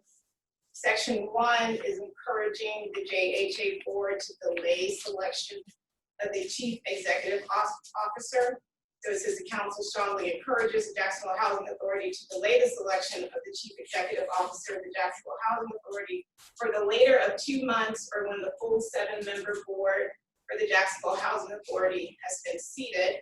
And then section 2 is encouraging the JHA board to review the recommendations from the Inspector General's report investigation. It says the council strongly encourages the Jacksonville Housing Authority board to review the recommendations of the October 28th, 2019 Inspector General's report. Section 3 is forwarding it to our Legislative Services Division, and section 4 requesting the emergency passage upon introduction. So that'll happen September 8th as a consideration by the council, 10 votes to approve this resolution. And then the last section is just the effective date. So I wanted to give you that information so that you would have it and know what a governing body of the city from a council committee standpoint. This is a recommendation to full council, you need the full the majority vote of the council to approve the resolution. I also wanted to let you know that there are currently 2 appointments in the queue. So resolution 2020-538 was filed August 25th, and that's for Sue Galvary. I might be pronouncing the name wrong. And there was another appointment that was filed, resolution 2020-537, also filed August 25th, Annabelle Fernandez. So both of these 2 appointments would be scheduled to come before the Rules Committee for recommendation to the council committee week, September 15th, and then the city council at a city council meeting on the 22nd would take action. So that's 1 day after your regularly scheduled board meeting. So you do have 2 current appointments that's pending with the council. So if you have any questions, I'm happy to answer them to the best that I can, but I literally just got this information today from your council liaison, and I just wanted to give it to you so that you could have it for your deliberations. I'd like to ask a question, and Mr. Chair, I don't know. But were we aware that this legislation was being introduced? No, not to my knowledge. I was aware. Okay. This is, I'll speak frankly, this is Garrett Dennis causing problems. This is injecting politics into a non-political position. Yeah. The council, their role in this is our appointment and our confirmations. I don't agree with this. I don't agree with this sort of micromanagement. They rallied against this in JEA. They rallied against this with Kids Hope Alliance. They have problems with politics getting involved. They say specifically they don't want the council being involved in this stuff. They don't want the mayor's office being involved in this stuff. And then all of a sudden now they want to weigh in at the last minute, and it's a political play, and it does not sit well with me. Ms. Brock, I see you shaking your head. Yes, I agree with Mr. Jonathan. I agree with what he's saying. This don't make sense to me. It really doesn't. And Mr. Chair, as a member of the commission, I think I'm somewhat blindsided by this. Obviously, we have been working very diligently and put in a lot of time in this process. We have what I believe to be 2 excellent candidates that we have interviewed today. I think that our residents, our staff, our community, we need to move forward with the agency moving forward, and a delay, certainly, this says 2 months. I just think that, number one, we may lose the opportunity with the candidates that we currently have, which would set us back even further. And to start the process over again is not something that I, for one, feel very good about. So, Mr. Chair, and I don't know if the mayor's office is aware, or if they have weighed in on this legislation or not. We are all appointed by the mayor's office, and the 2 appointments coming forward from the mayor's office, and we look certainly forward to working with them. They certainly don't have the benefit of the history of what we have been through.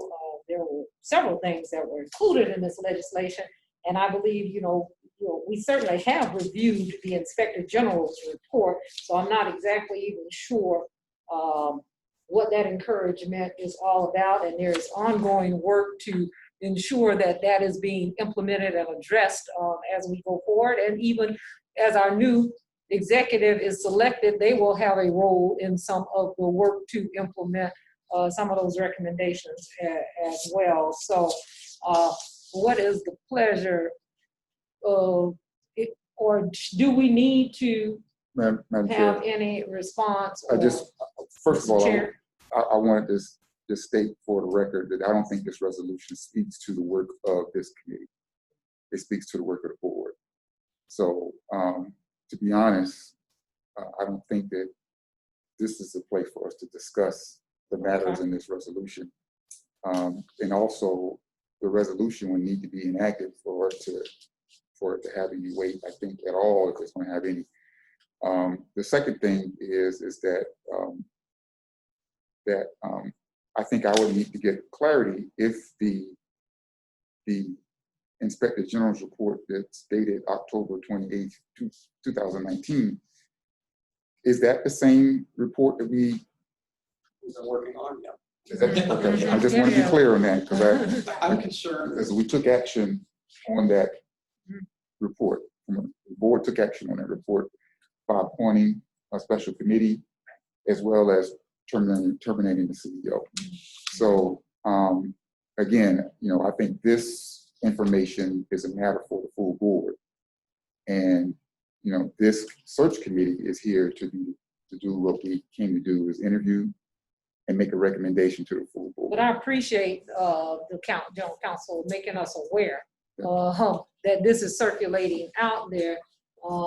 And I don't know if as individual commissioners, had we known that this was going before Rules Committee, we might have wanted to provide, Invited. so being invited, or at least made aware of the deliberation and the introduction of this legislation that affects something that we have been working very diligently on for a long period of time. And I'd be interested in getting more information about the context or intent of the action taken, because it doesn't explain what the Well, it need doesn't. for this action is.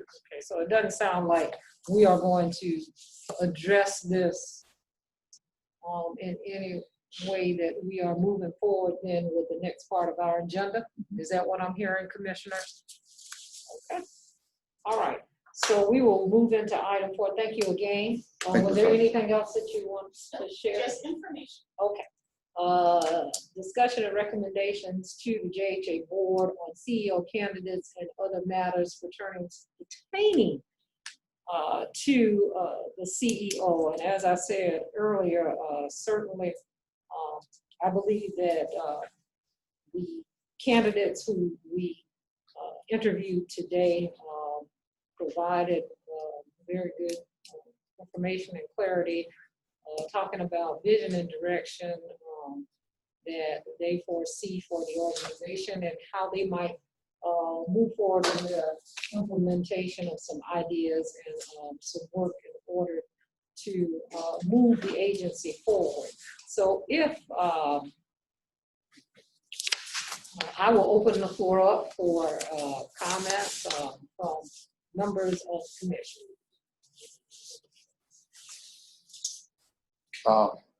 Madam Chair, I will say that I thought both candidates were excellent. I did see some differences in their approach to how they would run the organization. Mr. Pettigrew certainly has more experience than Mr. Biggs, and I think that large market or a large community experience would serve well. That's one of his pluses. And Mr. Biggs, I think that I was particularly struck at the end when he talked about the confidence that his CEO has in the way he's been helping to run the organization. He seems like he's been guided well. I was a little concerned with this being such a large leap forward for him. Those were my basic takeaways, but I was, both of them, I think with the guidance of the board, either of them, I should say, with the guidance of the board, would be able to run this agency. And also, I think that this organization is looking for someone who can play a larger role in the community as well. Other comments from commissioners? Well, to me, I felt one candidate outshined the other. Before we go too far down this path, do we want to have this conversation while they're still in the city touring the facilities? How do we want them to? I'm just curious, what is our direction? Mr. Biggs is currently touring our facilities. Do we want to make a decision as to who we're going to hire while he's currently touring our facilities? Are y'all okay with that? I just want to point that out before we get too far down this path. I believe that our charge is to make a recommendation to our board, and if we can do that today without having another meeting, I would be inclined to do that. And we have to understand the opportunity for us to rank the candidates and begin negotiations with one. And if those negotiations do not come to fruition, then we would be able to, if that was the will of the board, go to the second candidate. So I do not have any reservation about in that case, making the recommendation today. In that case, I like Mr. Pettigrew. I thought he definitely, I think Mr. Biggs would be a great CEO somewhere. I just felt like Mr. Pettigrew outshined him significantly. I felt like he will do an excellent job here. Other comments? Ms. Ross? Well, I need to ask a question first, before I give my comments. Can I ask this question, General Counsel? I talked to y'all about it. Okay, so I had some residents to call me when we broke the first time. And they were really, and they're on the line. They were real disturbed about finding out that Mr. Alexander was not in the interviews today. I guess they didn't know that he was not going to be in the interviews. They were looking to see him in the interviews, so they was disturbed about it. And then they said, they asked the question that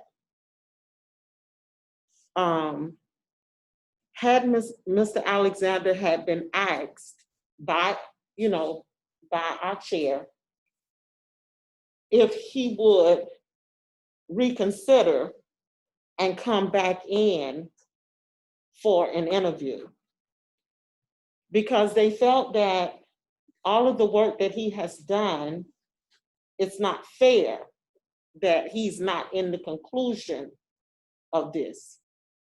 And so they wanted to know, and they were calling me, and I mean, more than one resident has called me and was asking about it. There were a question that they posed that, and I think our legal team did a good job on answering them, because they said they wanted to ask the question to the other two candidates that you asked Mr. Alexander. They wanted to ask them, would they be willing to take the second seat, the vice president? They wanted to ask that question. Well, our legal team told them they could not ask that question because that was not what they applied for. And then they said, well, why did the chair ask Mr. Alexander that question in his interview? Well, we couldn't answer that because we don't know why you asked him, but it was asked. So they felt that those candidates should have been asked that same question. And so, but as our legal team said, we could not do that because due to the fact they were applying for the CEO position. So the residents, they were very disturbed. Like I say, when they called me, they were very disturbed about the fact that he was not. And they wanted to know that we as commissioners, had we asked him point blank, would he come back in for an interview? Okay. And two things. I received an email, like I assume, I don't know, because we cannot discuss out of sunshine, anything that's going to come before us. I received an email from Mr. Alexander that he was withdrawing his name. And so once he withdrew, when the agenda was set, his name was not included. So anyone who saw the agenda should have known that Mr. Alexander was not going to be interviewed. But the reason why was because Mr. Alexander withdrew. And therefore, that is his personal decision. I did have a personal conversation one-on-one with Mr. Alexander. And he said it was for his own personal reasons that he made that decision. And so, well, that is the extent to which I can comment on that. So the two candidates we have before us are Mr. Pettigrew and Mr. Biggs. So was that a motion that you made, Mr.? Go ahead. I didn't finish, Ms. Oh, Phillips. okay, well, you asked me a question. I didn't know that you hadn't finished. Well, I was stating what the residents had said. Okay. And what I'm saying is they wanted to know, because I know what you're saying, you called him, but they wanted to know direct, did we, as commissioners, ask him, would he, because it had to be a reason that he pulled his application. I don't know what the reason, but it had to be a reason. And so they wanted to know, did we directly ask him to enter back in for this interview? Because he has done so much work for this agent. You Yes. want me to respond? Okay, my response would be is that we have not had a meeting and there was no way that we as a group could have asked him that question. As I said, I personally reached out to him. I don't know if anyone else on the commission did. But there was no opportunity, would not have been an opportunity for us to reach out to him because we did not have a meeting prior to this meeting. So we could not have called the meeting? I did not see a need once Mr. Made his choice to withdraw. That was his choice. Madam Chair, it's you. Go ahead, Mr. If she said. Because what I'm saying is, when we did our first rounds of interview, the two people that scored the highest that was voted on was Mr. Pettigrew and Mr. Alexander. Those was the two people that got the majority of the votes. I hear what you're saying, but I can't speak to what Mr. Alexander's motivation or what his reason or rationale was. But again, that was Mr. Alexander's choice. Madam Chair, just to speak to it, when I received Mr. Alexander's email stating that he was withdrawing his name from consideration, I reached out to him on other housing authority business, and I just confirmed with him that he was actually doing that because I didn't know that. I wouldn't be sure that that was what he was doing. And like you had a personal conversation, we didn't go into it, but he just said that this is his preference to do so. At that point, I don't think it's my charge to change his mind or to interfere in what decision he has made. As I recall, we did have another candidate who withdrew their name as well from this process. So that is the candidate's prerogative to do so at that stage. Now, that's the extent of it. At any given stage. At any stage. Yes, ma'am, Ms. Brock. No, Madam Chair, what I'm saying is, yes, we did have another candidate that pulled out. That candidate pulled out while we were doing the process. I want to ask General Counsel, can we, because we have residents that are on now, can the residents hear Mr. Alexander say that he do not want to be a part of this interview and this process? Right, so through the chair, so right now, to Ms. Brock, you're in a CEO search committee. Mm-hmm. Okay, so the charge of this committee is to, and as set forth on the agenda, is to make a recommendation to the board. As far as any speakers that you want to have, I mean, it's always in the discretion of the chair. But the charge of the search committee today was to interview the candidates. This is the agenda that was posted. This is what the public is aware of was going to take place at the meeting. Interview the candidates and discuss and make recommendations, if any. So that's what's. Can you speak up? So through the chair, I'll repeat my answer. So there's an agenda for your search committee today. This was posted, this was online. And if the committee is staying true to its agenda that's been advertised for the public to see, the charge of the committee today, the business that you're taking up today was to interview the candidates, the two candidates that we interviewed, and to discuss and make recommendations, if any. So there are closing remarks from the committee that's on the agenda, but essentially, as it relates to who can speak, that's in the chair's discretion. But what you're proposing wasn't set forth on the agenda today. And I do understand that it wasn't set on the agenda for today, but residents are who we represent. I think they have a right to hear, especially with all that they have put in and all of the comments that they have put forth, all of the petitions that they have done.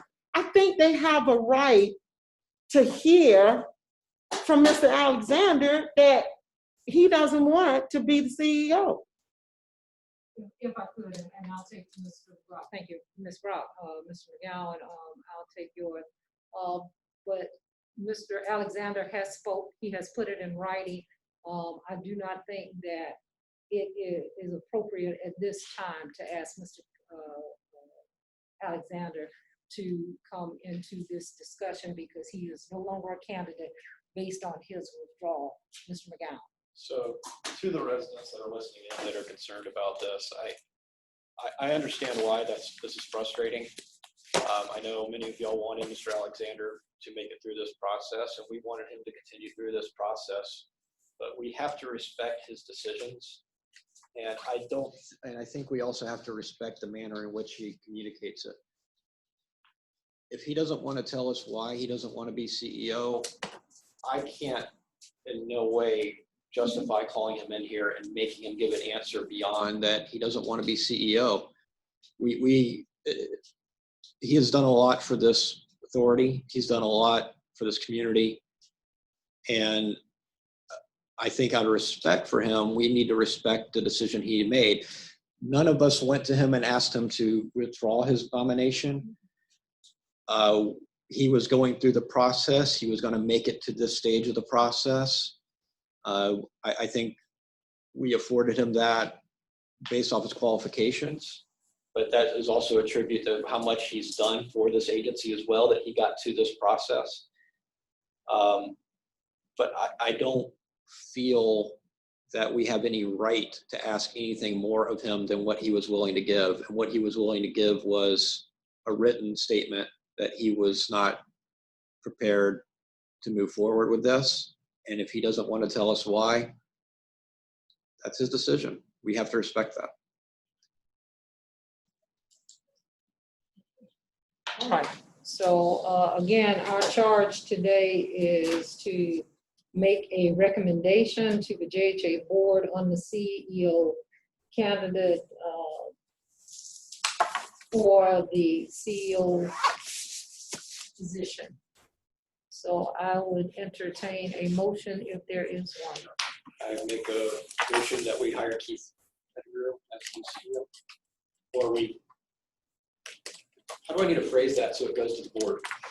Right, so through the chair to Commissioner McGowan, and Ariel Cook, by the way, is on the line. So she's your employment lawyer, of course, and we wanted her to be here today to sort of help you craft exactly what you're trying to do, recommendations. So it can be as minimal as, a recommendation to the board to commence negotiations for salary, start date, and any other sort of benefits. It could be just broader motion like that. Or, Satonia's here as your HR director, Ariel's here. You could be a little bit more specific, talk about salary ranges in your motion if you like, talk about other types of benefits like that that you may want to include in that recommendation to the board. So before we can discuss further, we need to get a second on the motion. Or I can withdraw it and then we can start over. And we can start either way. Yeah. You're gonna withdraw? I'm withdrawing. Okay, let's And then- discuss. So then we can just discuss what we want to do Okay. going forward. That'd be fine. Somebody's gonna have to negotiate with them. We'll need to designate that person. What is our salary range? Is the other one that we need to do? Okay, and I did ask Satonia to bring some information that had been gathered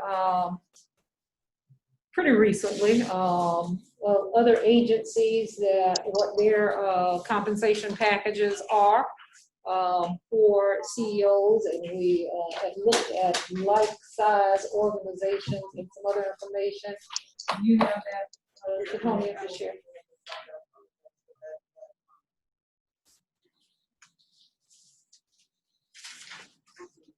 this part of the video.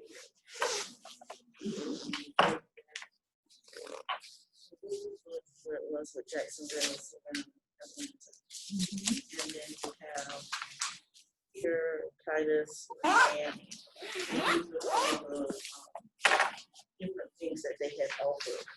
This is where the current one here.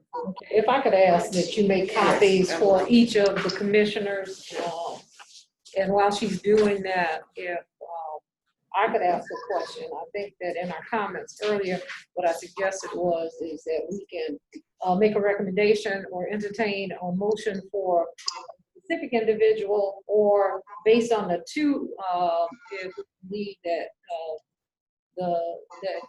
if the first were not to come to fruition, we would want to talk with the second, rank them. So what is the will of the board? So I was gonna say, Madam Chair, I was gonna say, should the motion just be simply a recommendation for a first choice candidate, Okay. period? Yeah. And then get that part out of the way, Mhm. and then everything else is, items that we need to check off the list. Through the chair, there's a lot of different ways you can craft it, so absolutely that way will work as well. We can have multiple motions. And the first could be, as you suggested, if that is what the will of the order. So, sorry, I just started talking. No, go It's ahead. hard with the mask, you can't. How about, I'd like to make a motion that we select Mr. Pettigrew as our first choice candidate. I'll second that, if I can. It's been moved properly second. Is there discussion? You can't, it's gonna have to come from one. Oh, okay. Right, correct, I'm sorry, your ex officio non-voting member. And don't forget public comment, every time you take an action, you gotta open it up. to public comment. If you taking the action. Correct. Before we do. But we gotta have a motion and a second to get it on the floor. And as the chair of the committee, I cannot No, second. you can make a motion, or Mrs. Brock, I'm sorry, second, you can make a second, or Mrs. Brock can second the motion. I'll second it to get it on the floor. So it has been properly moved and second that we accept Mr. Pettigrew as our first choice candidate and make that recommendation to the full board of the Jacksonville Housing Authority. Now that it's been properly moved and second, is this the time where we would take comment? Correct, okay, right, so we have time to see who submitted. I want to just invite the public that if they do wish to make a comment, they should raise their hand. There is a feature in Ring Central that allows you to raise your hand, or if we have a visual, we can see your hand raised. If you would like to comment at this time on the motion that is on the floor. And that is a recommendation for Mr. Pettigrew as our first. I was just gonna say, I think the three people on the bottom are calling in with their phone, and they may not have that option if you call. them. Exactly. Right, So if you would take yourself off mute, if you would like to speak and acknowledge that you would like to speak. We might be controlling the news. Can you unmute everyone? It's the bottom, the three phone calls. The The three bottom phone three. calls. All right, here we go. Okay, so we are open for public comment. Come in.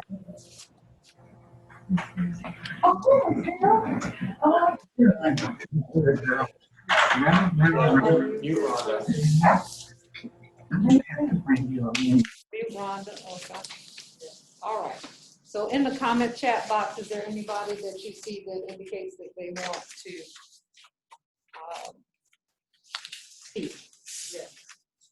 But let me unmute just the phones and see if they have anything to say.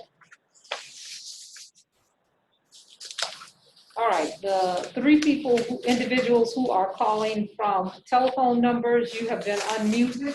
If you have a comment, now would be the time for you to indicate that.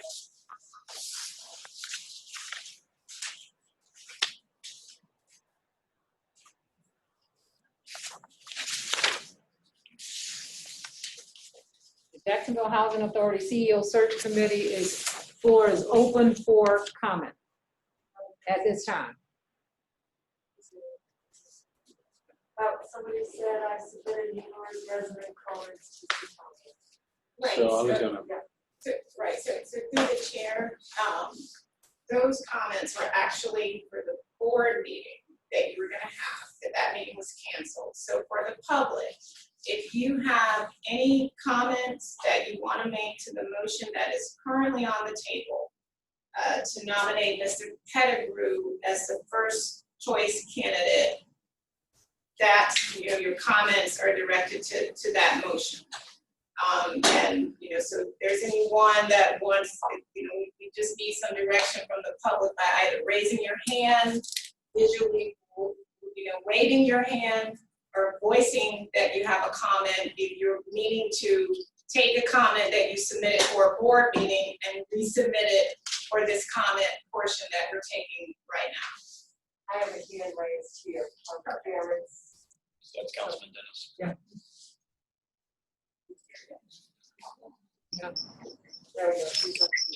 Good afternoon, Councilman. Your hand is raised. Am I recognized? Yes, am I recognized to speak?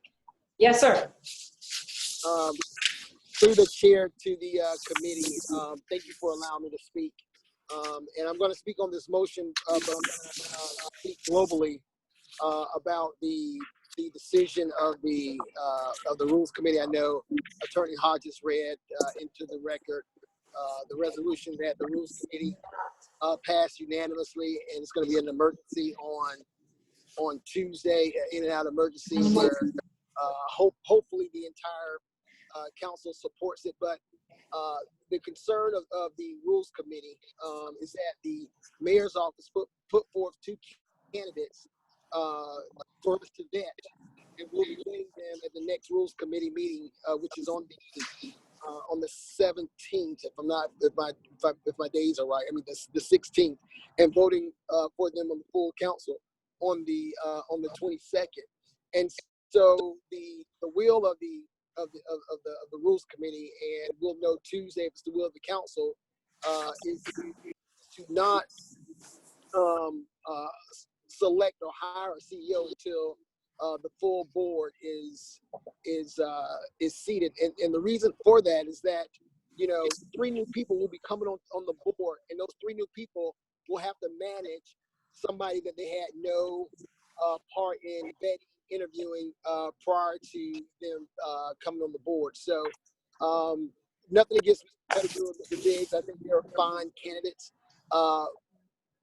But again, the will of the Rules Committee and hopefully the council next Tuesday is to have a fully seated and constituted board before selecting and hiring a new CEO. Again, this is, by far one of the most important agencies because of the population that the Housing Authority, their clients. So again, I just hope that you all take the recommendation of the Rules Committee and hopefully the council and hold off on actually hiring, whether it's Mr. Pettigrew, hiring Mr. Pettigrew until after you have a full 7-member board seated. Thank you. Thank you, Mr. Garrett, Councilman Garrett. And just thank you. We appreciate that input. It is a process, and we look forward to having the additional board members to join us on this journey. Is there other comments? Missy Dan indicated there were no further hands raised or comments that were noted. If there are no other comments or hands raised, we do have a motion on the floor. Unless there's unreadiness of the committee members, I will call a question. All those in favor of the motion that is on the floor? Aye. You can't vote. Oh, sorry. Any opposed? Oppose. We have an affirmative with 2 members. This is a committee meeting, so it does not have to be unanimous. The majority of the committee has voted to move forward to the board with the recommendation of Mr. Pettigrew. Now, the other items that were out there, and we asked for, I asked for information to be provided, which Setonia has. Mr. McGowan had indicated, which is true, that once the board takes action, we will need to identify the person who is going to do the negotiations with the recommended, if it is approved and comes out of the board. So what is the will of the committee? Do we want to look at a salary range to put some limits on that? Do we want to study this information and make that a part of the board action when it goes to the board, or do we want more recommendations coming out of committee? Mr. Chair, what is your preference? I'm not the chair of this committee, Madam Chair. But you're the chair of the board.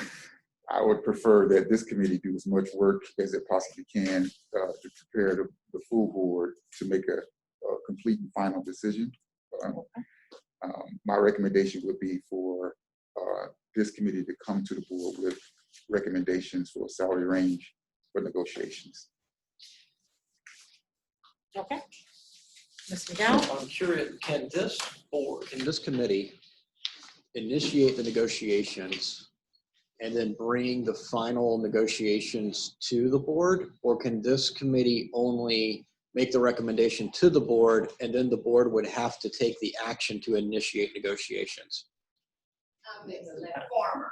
Right, so this committee, as in the charge, and I can pull that up for you, but this is contemplated that this committee would do exactly that. Maybe, I can double check that, make the recommendation all inclusive, all comprehensive, and take that to the board. So we already worked You it have out. negotiated with the individual candidate, is that what you're saying?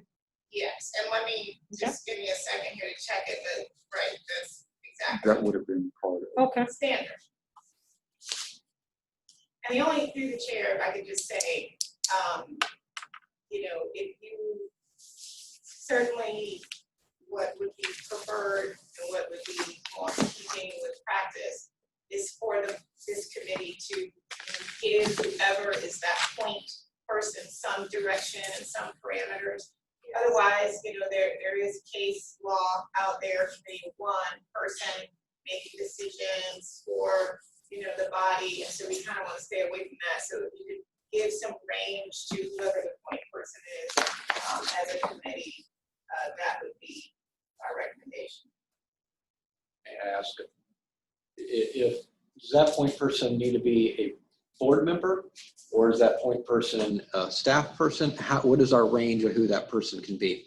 I think the point person could be your, you know, HR director. I think point person could also be your board member, as long as whoever that point person is has some, you know, parameters and direction. What is standard practice that we've seen within the city of Jacksonville? Let's see. So, for example, I'm going to say with our Kids Hope Alliance, we had a lot of assistance with city HR. So in that instance, the search committee sort of gave those parameters. Chief of HR sort of went forth and inked the deal based on those parameters. And I think I've also seen it where you have a board member. So it just depends. It's really just what this committee, who you're confident in, who you prefer to do that work. Through the chair, sorry, Mr. McGowan. I think what we're trying to do is find a comfort level for the activity that the duties that this board can perform. You know, given the complexity of negotiating this type of thing, you know, certainly, you know, I wouldn't feel comfortable, you know, negotiating those parameters with the candidate. So I think what we're trying to find is, you know, where the happy medium is the city's resources something that would be available to us on a level where you know, they would, you know, be intimately involved with our representation here? Yeah, I mean, I think that's an ask. You know, he was chair, and actually in prior search committee discussions, we kind of talked about that, you know, utilizing city resources. But, you know, just to be clear, you know, so our office, in fact, we've been working with city council. JEA has been a great example. organization. Maybe Satonia can give a little bit of history about it. But since its inception, the CEO for this agency has never had a contract. We probably would actually prefer that as lawyers because it makes it easier when you run into issues that you run into in the past. But if you were to go in the direction of having a contract, we have a standard template that the governing body, the city council, has actually spoken on as of late with respect to some of the other independent agencies of consolidated government to make it very appropriate and make it very standard. So when we talk about what you're negotiating, this is really not, that complex. I'm not aware of, car allowances and vehicles that this particular agency is dealing with. So you're really talking about, how much leave they're going to start with, what their starting salary is going to be, and whatever employment policies are already in place. Those policies, will apply to whoever your CEO. So I think, and Ariel Cook is on the phone, she may want to chime in. I don't think there's a lot of deal points here that, you're really having to negotiate with this particular agency. The other thing I'll say is, Satonia has taken some time to do some research. I don't know if you guys want to hear from her as to what standard with other housing authorities, what that compensation package, looks like. But I'm not aware that it's been a complicated compensation package in the past for this particular entity, other really than just the salary. Could we ask, hi, how are you, Ariel, Ms. Cook? Hi, how are you? Would like to provide or share briefly some information with us from your vantage point? Sure. Thank you. I agree with a lot of what Ms. Hodges said in that you're certainly not required to have a contract here. This one is a little bit really more focused on just salary. Ms. Hodges mentioned leave. You really only have to address the leave if you want it to be different than what other employees get. So if you would want the CEO to have some additional leave package, you would need to address that. But otherwise, like she said, I'm not aware, at least in looking at, past CEOs, that there's any more to it really than that. And if you keep it to those kind of basic terms, while you have the option of using a contract if that's your preference, you can really kind of affect the same thing with an offer letter with those general terms. So I think it's kind of up to y'all if you want to formalize it more with a contract or if you'd rather keep it kind of how it has been historically, a little bit simpler for lack of a better word. But really, just really kind of the salary. I assume here you'll want to talk about start date, what the agency is looking for there. I don't know. I haven't been privy to the other meetings, so I don't know if y'all have talked at all about like moving expenses. Anything else that would be a perk that wouldn't go to general employees is something you'd want to cover in your offer. Excuse me, Madam Chair. I know. Thank you. Thank you. Thank you for being with us and certainly our sincere condolences. My prayers with you. Excuse us. So it is, I think that we need to establish the parameters and then identify the individual or team that we would like to have working on the negotiations. If you look at the information that has been shared with us, if you look across the, I guess, 5 or 6 agencies, there are some standard, it seems, similar types of things that are included in the compensation package for the executive of housing authorities. They include a company car, a cell phone, or a cell phone allowance, one of the two. Vacation, and vacation is kind of all over the board, depending on several things. I was a little bit surprised at what it says for vacation for our interim, given that he's only been with us for 3 years, but I don't know if that's accurate or not. Maybe it is, because it seems to be more than 6 weeks. Yeah, this here was I think maybe a year ago. And maybe that was Fred's compensation package. I'm not sure, but we can verify that at some point. And then the medical coverage that's on here, and pension contribution, I think would be consistent with the city standard. But so there are a couple of things I think that we need to look at that was said earlier, and that would be some kind of range within the parameters of appropriateness for the salary, number of hours vacation, what is the limit of what can be done with that, and then the relocation cost. I heard Ariel mention or speak about. Ms. McGowan. I was just gonna say, when we posted this with the recruiting firm, did we not post the salary range? Did not. You did not, and I reached out to her, and she course you said did. that she was going to take a look again to see if it was in any of the communication, so. 'Cause, I would have, okay. That's interesting.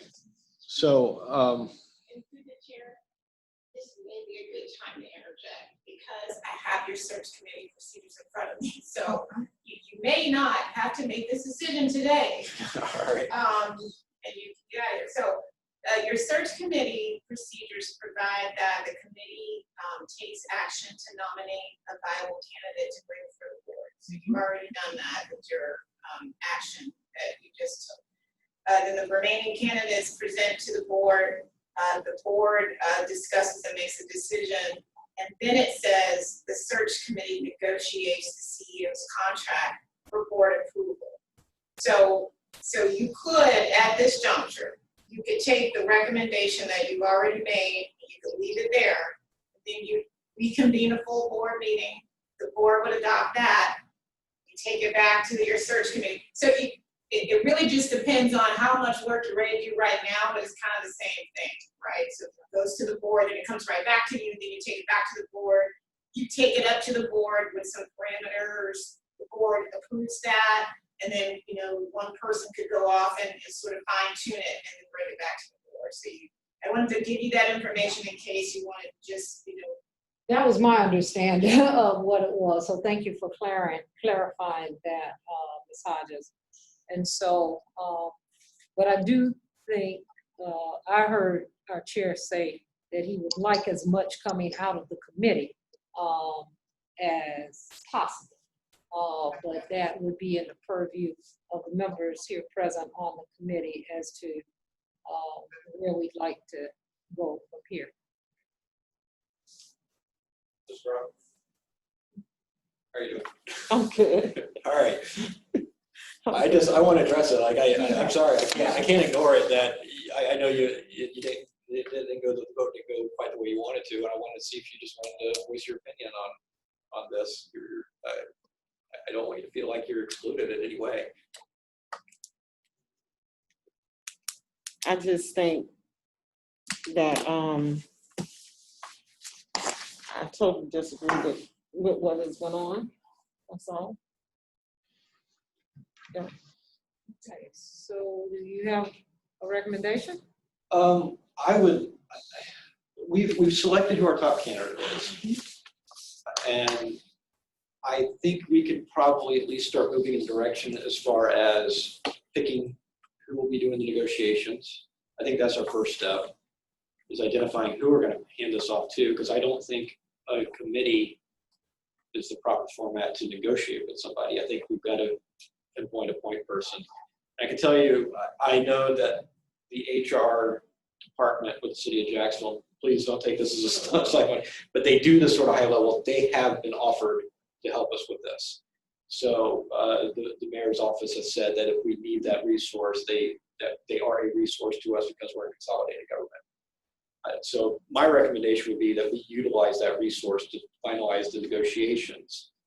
And then we would just need to figure out what I think a salary range and any of the, like, obviously we're going to give them insurance, I would think would be an obvious, and like the start date. I think if we could figure that out and then send that to the HR department to negotiate contact, then we'll have a better idea where they are, what the difference is, and that may just be able to initiate that sort of conversation. As the chair of the search committee, I'm happy to work with the HR department of the city for continuity's sake as we go through that process. Okay, So I that's, didn't want to imply that I was gonna do that. That's all. no, That is no, your, that's your good time. and so, no, I was just offering that, so that is your recommendation. I'll second it, and we can go forward, discuss it. Okay, yes, that's my recommendation, yeah. That we, Restate. so just for the first step of this, my recommendation is that we charge the City of Jacksonville Human Resource Department with negotiation of the contract with Mr. Pettigrew. With Under the guidelines committee that we're chair- gonna set. With the committee chair as, working with them as a resource. Right, and through the chair, we may just state that just as a, request. So you're gonna lawyer me all the time. We, technically, of course, this agency can't charge, the Right. city's HR. So just to be, and I'm sure they will work with us, but just to make sure. Did I say church? Yeah, you said charge. That was a slip, I'm sorry. We'll request, yeah. We would, boy, this is a lot in one motion for one little simple thing. I would like to make a motion, so that taking that, or amend my motion, or however I need to phrase this, so that we request the City of Jacksonville HR Department lead the negotiations with Mr. Pettigrew, with the chair as our liaison, and operating under the guidelines that we're about to set. Okay. Discussion? Rob? Yeah. Any discussion? Mr. McGowan? All in favor? Public comment every time you got. Okay. Any comments from the public? Thank you. Yes. Yes, I did. Absolutely, thank you. Please raise your hand if you'd like to discuss or make comment, rather. Is there any public left? I'm not sure. There's one phone number there. There's two, yeah. Are they unmuted? It's an No, they're opportunity for you to make comments if you'd like on the motion. So if you could state the name and who is speaking first.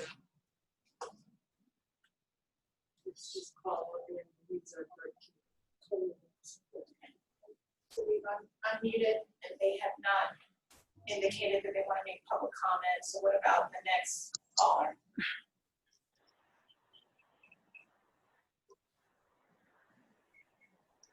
Any public comment? I don't know if they can hear us, for real. Ariel, can you hear us? Yep, I know Area can. Please acknowledge that you hear the request for any comment at this time if you are calling from a cell phone. Can you hear us?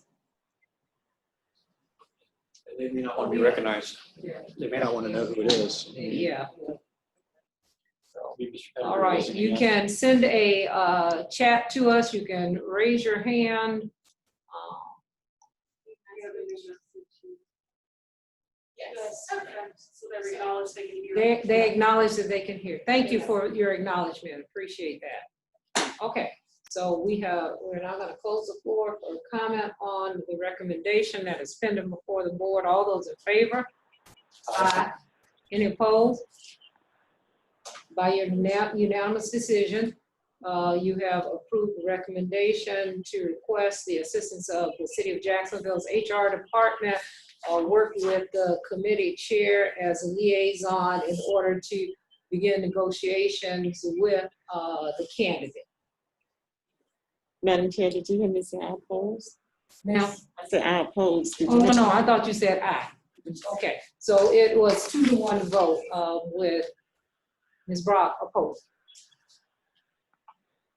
Okay, all right. So now we know that we are going to the parameters that we are going to set for the HR department as they negotiate with our candidate. And Madam Chair, if I could, just briefly, and I'm sure that this is something you guys have already thought about, but just a reminder, this kind of stuff is always tricky in the public. So if I were either of these candidates, I would certainly be interested in what came out of this public meeting in terms of salary range. So just, you know, to the extent you want to address that or not and how you move forward with discussing the range, just something to be aware of. Certainly. Would it be wiser for us to come up with an initial number as an offer instead of a range? And then, I mean, that would elongate this process, but if we just came up with an initial number and made an offer and then see if there was a counter offer. I think that's a possibility, and if I heard Ms. Hodges correctly, and please correct me if I'm wrong on that, but if I heard her correctly, it sounds like it will have to go to the board before it goes out anyway. So I don't know that that would really be adding a step. I think you could just decide we're going to make an offer at X amount, and then if they accept that, great, and if they don't, I don't know. I think that's up to you, but I do think that's an option. And that's correct, Ariel. This committee is just making recommendations at this point. You were making it more difficult than it has to be. Are you telling me that's what I'm doing? Why is she so mean to me? And there is I'm trying to information, make her laugh. I can make you laugh at some point. there is recommendation, information that has been shared with us that indicates what the survey mean and the 35th percentile and the 90th percentile are based on number of employees and the size. And we currently have less than 200 employees. Yes. We currently have less than 200 employees. And do we have a history of last CEO prior to Mr. Alexander in the interim position, what his salary was? No, I don't have that. I just wondered. I will provide it to you. Remember, I know we've seen it. Yeah, we I have. mean, obviously it was voted on, but I remember seeing it recently. Yeah. Um, I actually, on the Jacksonville Housing Authority analysis, it says profile minimum wage, profile maximum wage. I want to believe that if he was not there at that minimum that's shown on there, that he was very close to it. It says he was at 98% of that minimum. So he probably would have been about 175. And looks like Dwayne's at 144. Did we not increase that? Or was he used at 120, we increased it to Yes. 144? Increase it to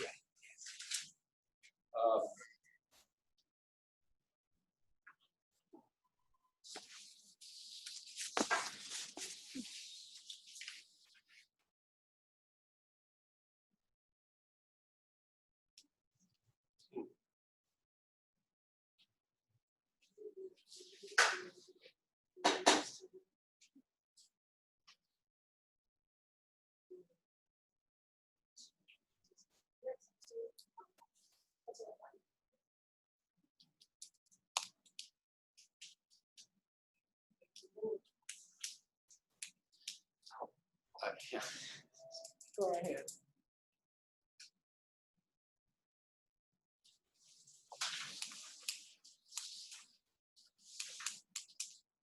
Trying to come up with a good number that is low, but doesn't make us seem cheap. there's, you look at Titusville is at 114, and that's It's a very small house. very small. I know, I'm looking at that and looking at where we were, and thinking we don't pay our CEOs very much in the city. But when you find what you do, Yeah, that was unfortunate. yeah. I think What we does need, 160 look like? And I say 160 because I'm looking at this analysis of our housing authority and the salary that the vice president profile salary as opposed to the president profile salary. It's a little bit more than the minimum for vice president. It's certainly more than what we plan our current executive. And I don't know if we might have this information, but would it help the committee if I don't know if the candidates know what they're currently making? that's what I was thinking. Weigh in how much you offer them based on what they're providing. It should all be public records. There were If it four was provided, yeah. agencies. But it's. Yeah, if it was, it probably was provided to the search agency at the time. I'm not sure what she had, collected from them at the time. So, and when I spoke with her, she said she hadn't gotten that far with sharing that information. If we cannot identify a salary, are we online still? Yeah. Okay, if we cannot identify a salary, there's some other things that I think that we ought to include. For one, I think that we should provide a level of relocation expense to the candidate as he will be relocating to the city of Jacksonville, as well as we look at providing for a company car, as well as a cell phone and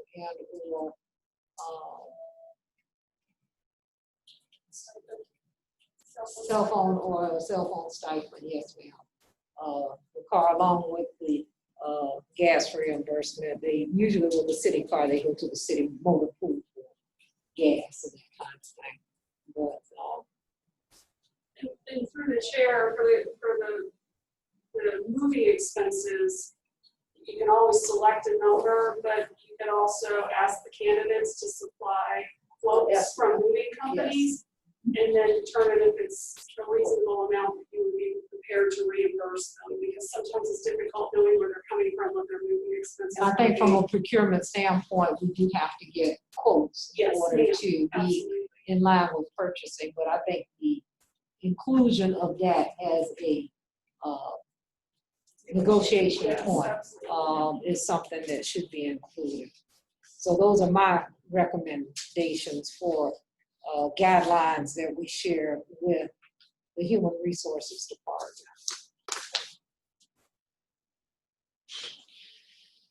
I mean,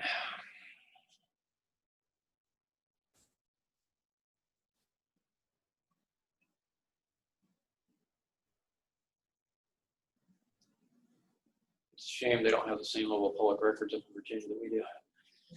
You can literally Google anybody that works for Yeah, the state for of the city. Florida. Tell and me it about comes it. up. So that's what I'm doing. I'm looking to see what is.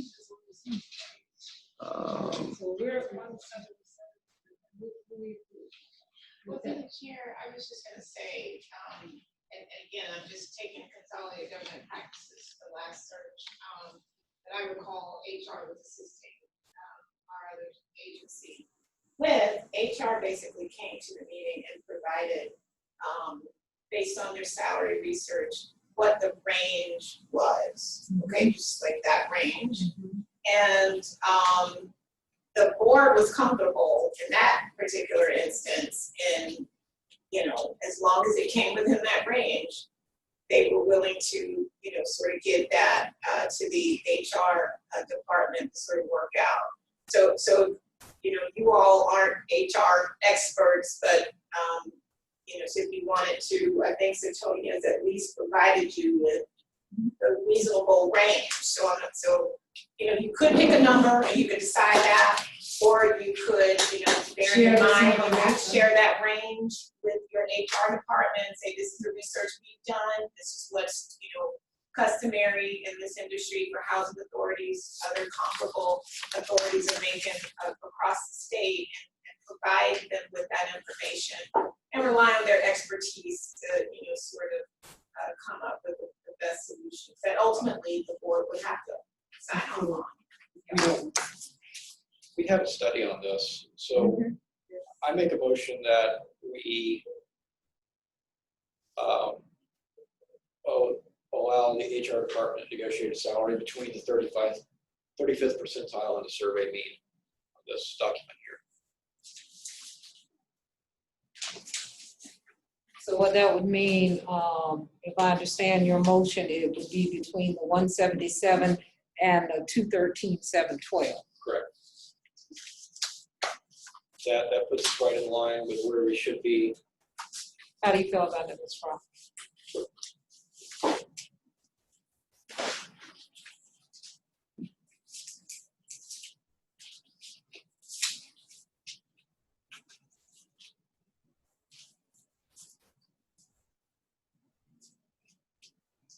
Madam Chair, can I ask Mr. Jonathan? You saying that this will put us in the range where we need to be? No, I know, I got it. Yeah. I'm saying, you saying it will put us in the range where we need to be? So we did that, somewhere in there where we want to pay. Mhm. And we paid for a study on it, so we've already done, the Melrod Company already provided us a study. So that is, I mean, that's still on the lower end of it. I mean, mean is the middle, so we're below the middle for the size that we are, but I think that gives us a starting point based off of our studies. And then looking at what everybody else has paid, you've got, where were we? I mean, that's above Savannah, that's not Atlanta, but above Titusville, gets you close to Miami-Dade. Miami-Dade's the largest in the state. I think we're the third largest in the state. Who else is bigger than us? I think Tampa is, larger than us, I think. I don't believe Atlanta, but they may be as well. So, yeah. Okay. So I'll second your recommendation. Okay. That the range be established based on the study information that we have available to us, with a range being from 177,735 to 213,712. And obviously that will be based on negotiations. We're out on that. So if there's no further, is there comment from the public on the range that has been established? If there's a member of the public who would like to speak, please indicate so in the chat box or unmute yourself and speak at this time.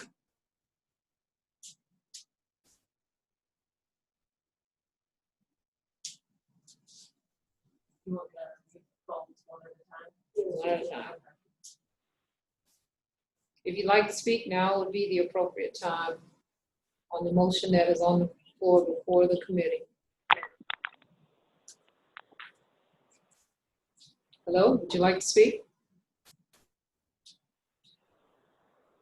No hands raised. Okay. All right, we're gonna close There's the. another caller that she just unmuted. Hello, would you like to speak to the committee at this time? If not, we're gonna close the public comment. If those in favor would indicate by saying aye. Aye. Aye. Any opposed? Are you No, I opposed? said I was. Oh, you did? Okay. You said you were in favor of it or not? No, I did. I said I this time. She said aye. She was in favor. Okay, then it's unanimous decision of the committee to go forward, so.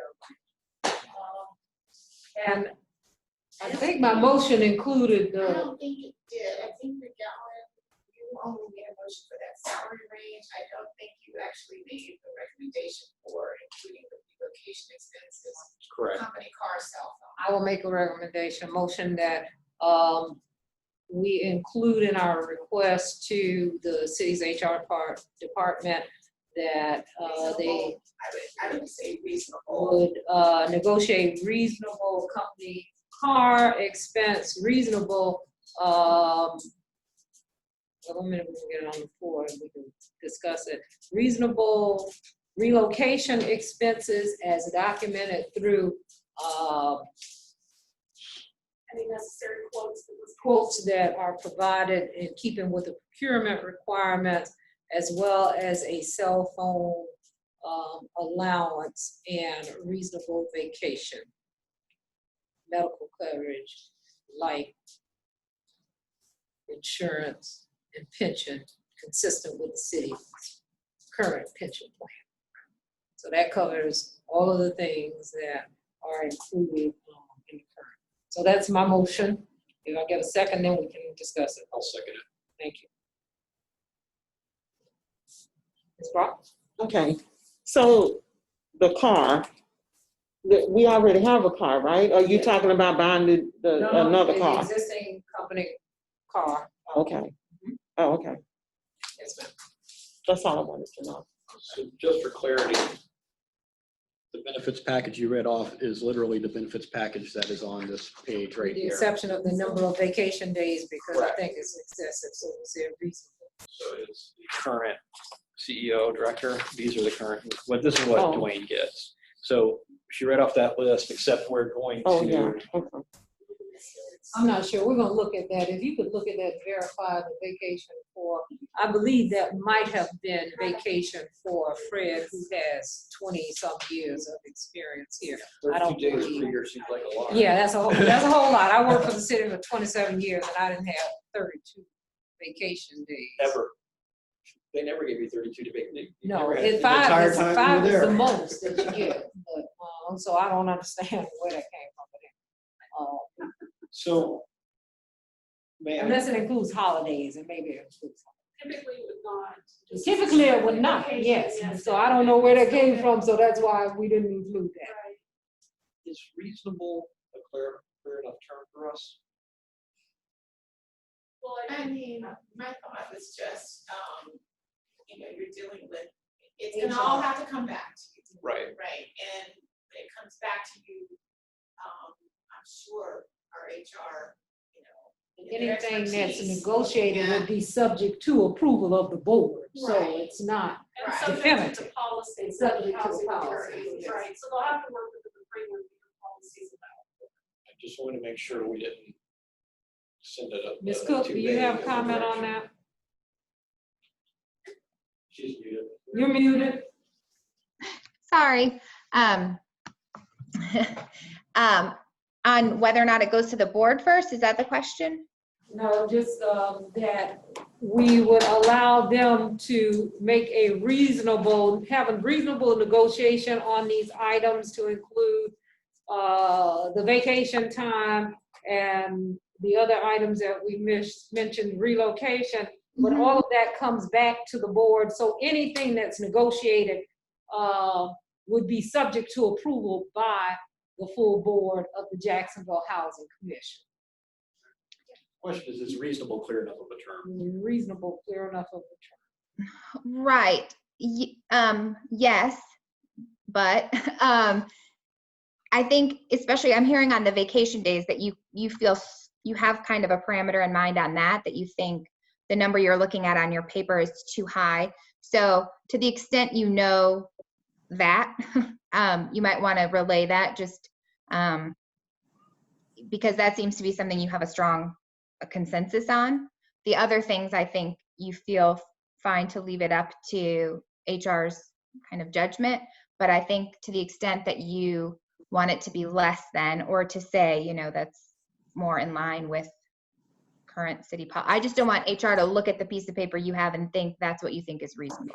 Well, You know what I mean? the current policy for a CEO, I don't think would be sufficient because even though they may not have 20 years with the city of Jacksonville, certainly they've got 20 years in this industry, and a high stress situation like this, we want people to have sufficient time to regenerate themselves as needed, if you will.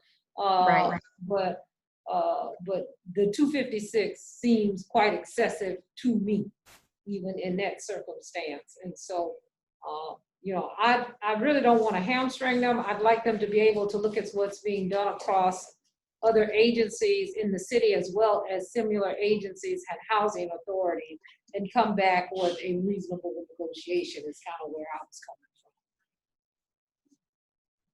from. Okay, and so would HR then reach out to the candidate, negotiate a deal with the caveat that it's subject to the board's approval, bring that back to the board and the board will approve it? Or do you want HR to bring you the offer first? This is what we've come up with for an initial offer, have the board approve the initial offer, and then I don't know if there's a clear right or wrong on that, but. That requires multiple meetings, and Right. yeah. Right, through the chair, and that's, it we just have to see, what comes back. I think I that they mean, have to bring it, yeah. Yeah, I'm but in nothing- favor of them bringing it back once it's negotiated, and if the board does not want to go forward with it at that time, then they could. right, the idea being, these are all recommendations, so you guys are doing the committee work now. As I said before, you could have just voted on your top candidate, taken that to the board would bounce this right back to you. Right. So you're doing all this We're work trying now to, in this in order meeting. to, Right, so after the facilitate. board signs off on the recommendation, the HR person will be in a good posture with these guidelines to finalize something that we will bring back to you in a contract document that you will have to approve and sign off. We did in the first motion give you the authority to work with HR. I think that you could, in your position as chair, with that authority we gave you, communicate back and forth to make sure it's in the proper range before it came back. So we're not completely cut out of the process. So, Yeah, you're right about that. so I think maybe that solves that problem. I just wanted to make sure that what we did was made Ariel happy. okay. And so Don't worry about me. Happy. and to be clear, though, I'm always happy.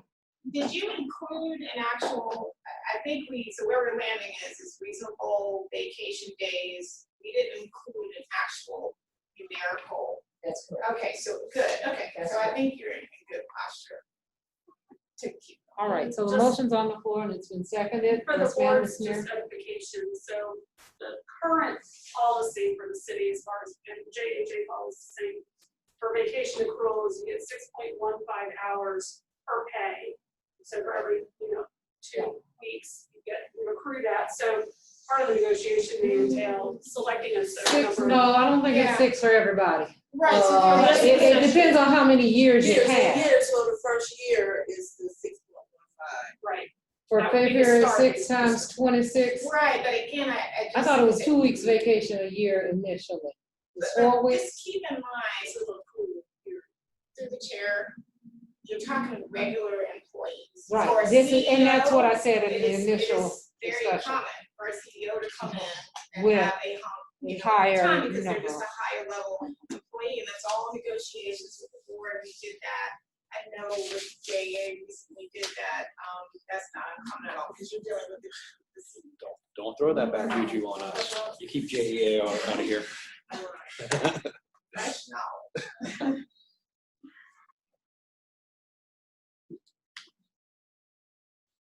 Okay, so we have a motion on the floor. All in favor? Wait, did you take public comment on this motion? We did. Did Mhm. it? Okay. We did. Yes, ma'am. We certainly did. All in favor? Aye. Aye. Any opposed? Any It's opposed? so hard to hear you with your mask on. That's why we can't. Did you say aye? So what? We're voting on the benefits package. No, I'm opposed to that one. Okay. Okay, by your action, 2-to-1 vote, it is approved to go forward to the board. Why don't you like me anymore? I do. Okay, is there anything else to come before the committee? I thank you all for your hard work through this process. We have gotten through the charge of the committee going forward to the board. And we will wait to hear from our board chair of when there will be a full meeting of the board. So what I'll do is through the chair, we'll work together so that we can have a report coming out of this committee and all these recommendations are laid out so that it's very clear by the time we get to the board, what the board's, Very good. Thank you very much, and we will be in contact so that we can accomplish that. I thank the public and all those that are interested, have been with us through this process. We are looking forward to moving forward and the agency moving forward and providing affordable housing under the new leadership that will come forward as a result of this process. So again, thank you all. Thanks to our general counsel, thanks to our staff. We appreciate you, and to members of the residents that have been involved as well. So thank you very much. We are adjourned.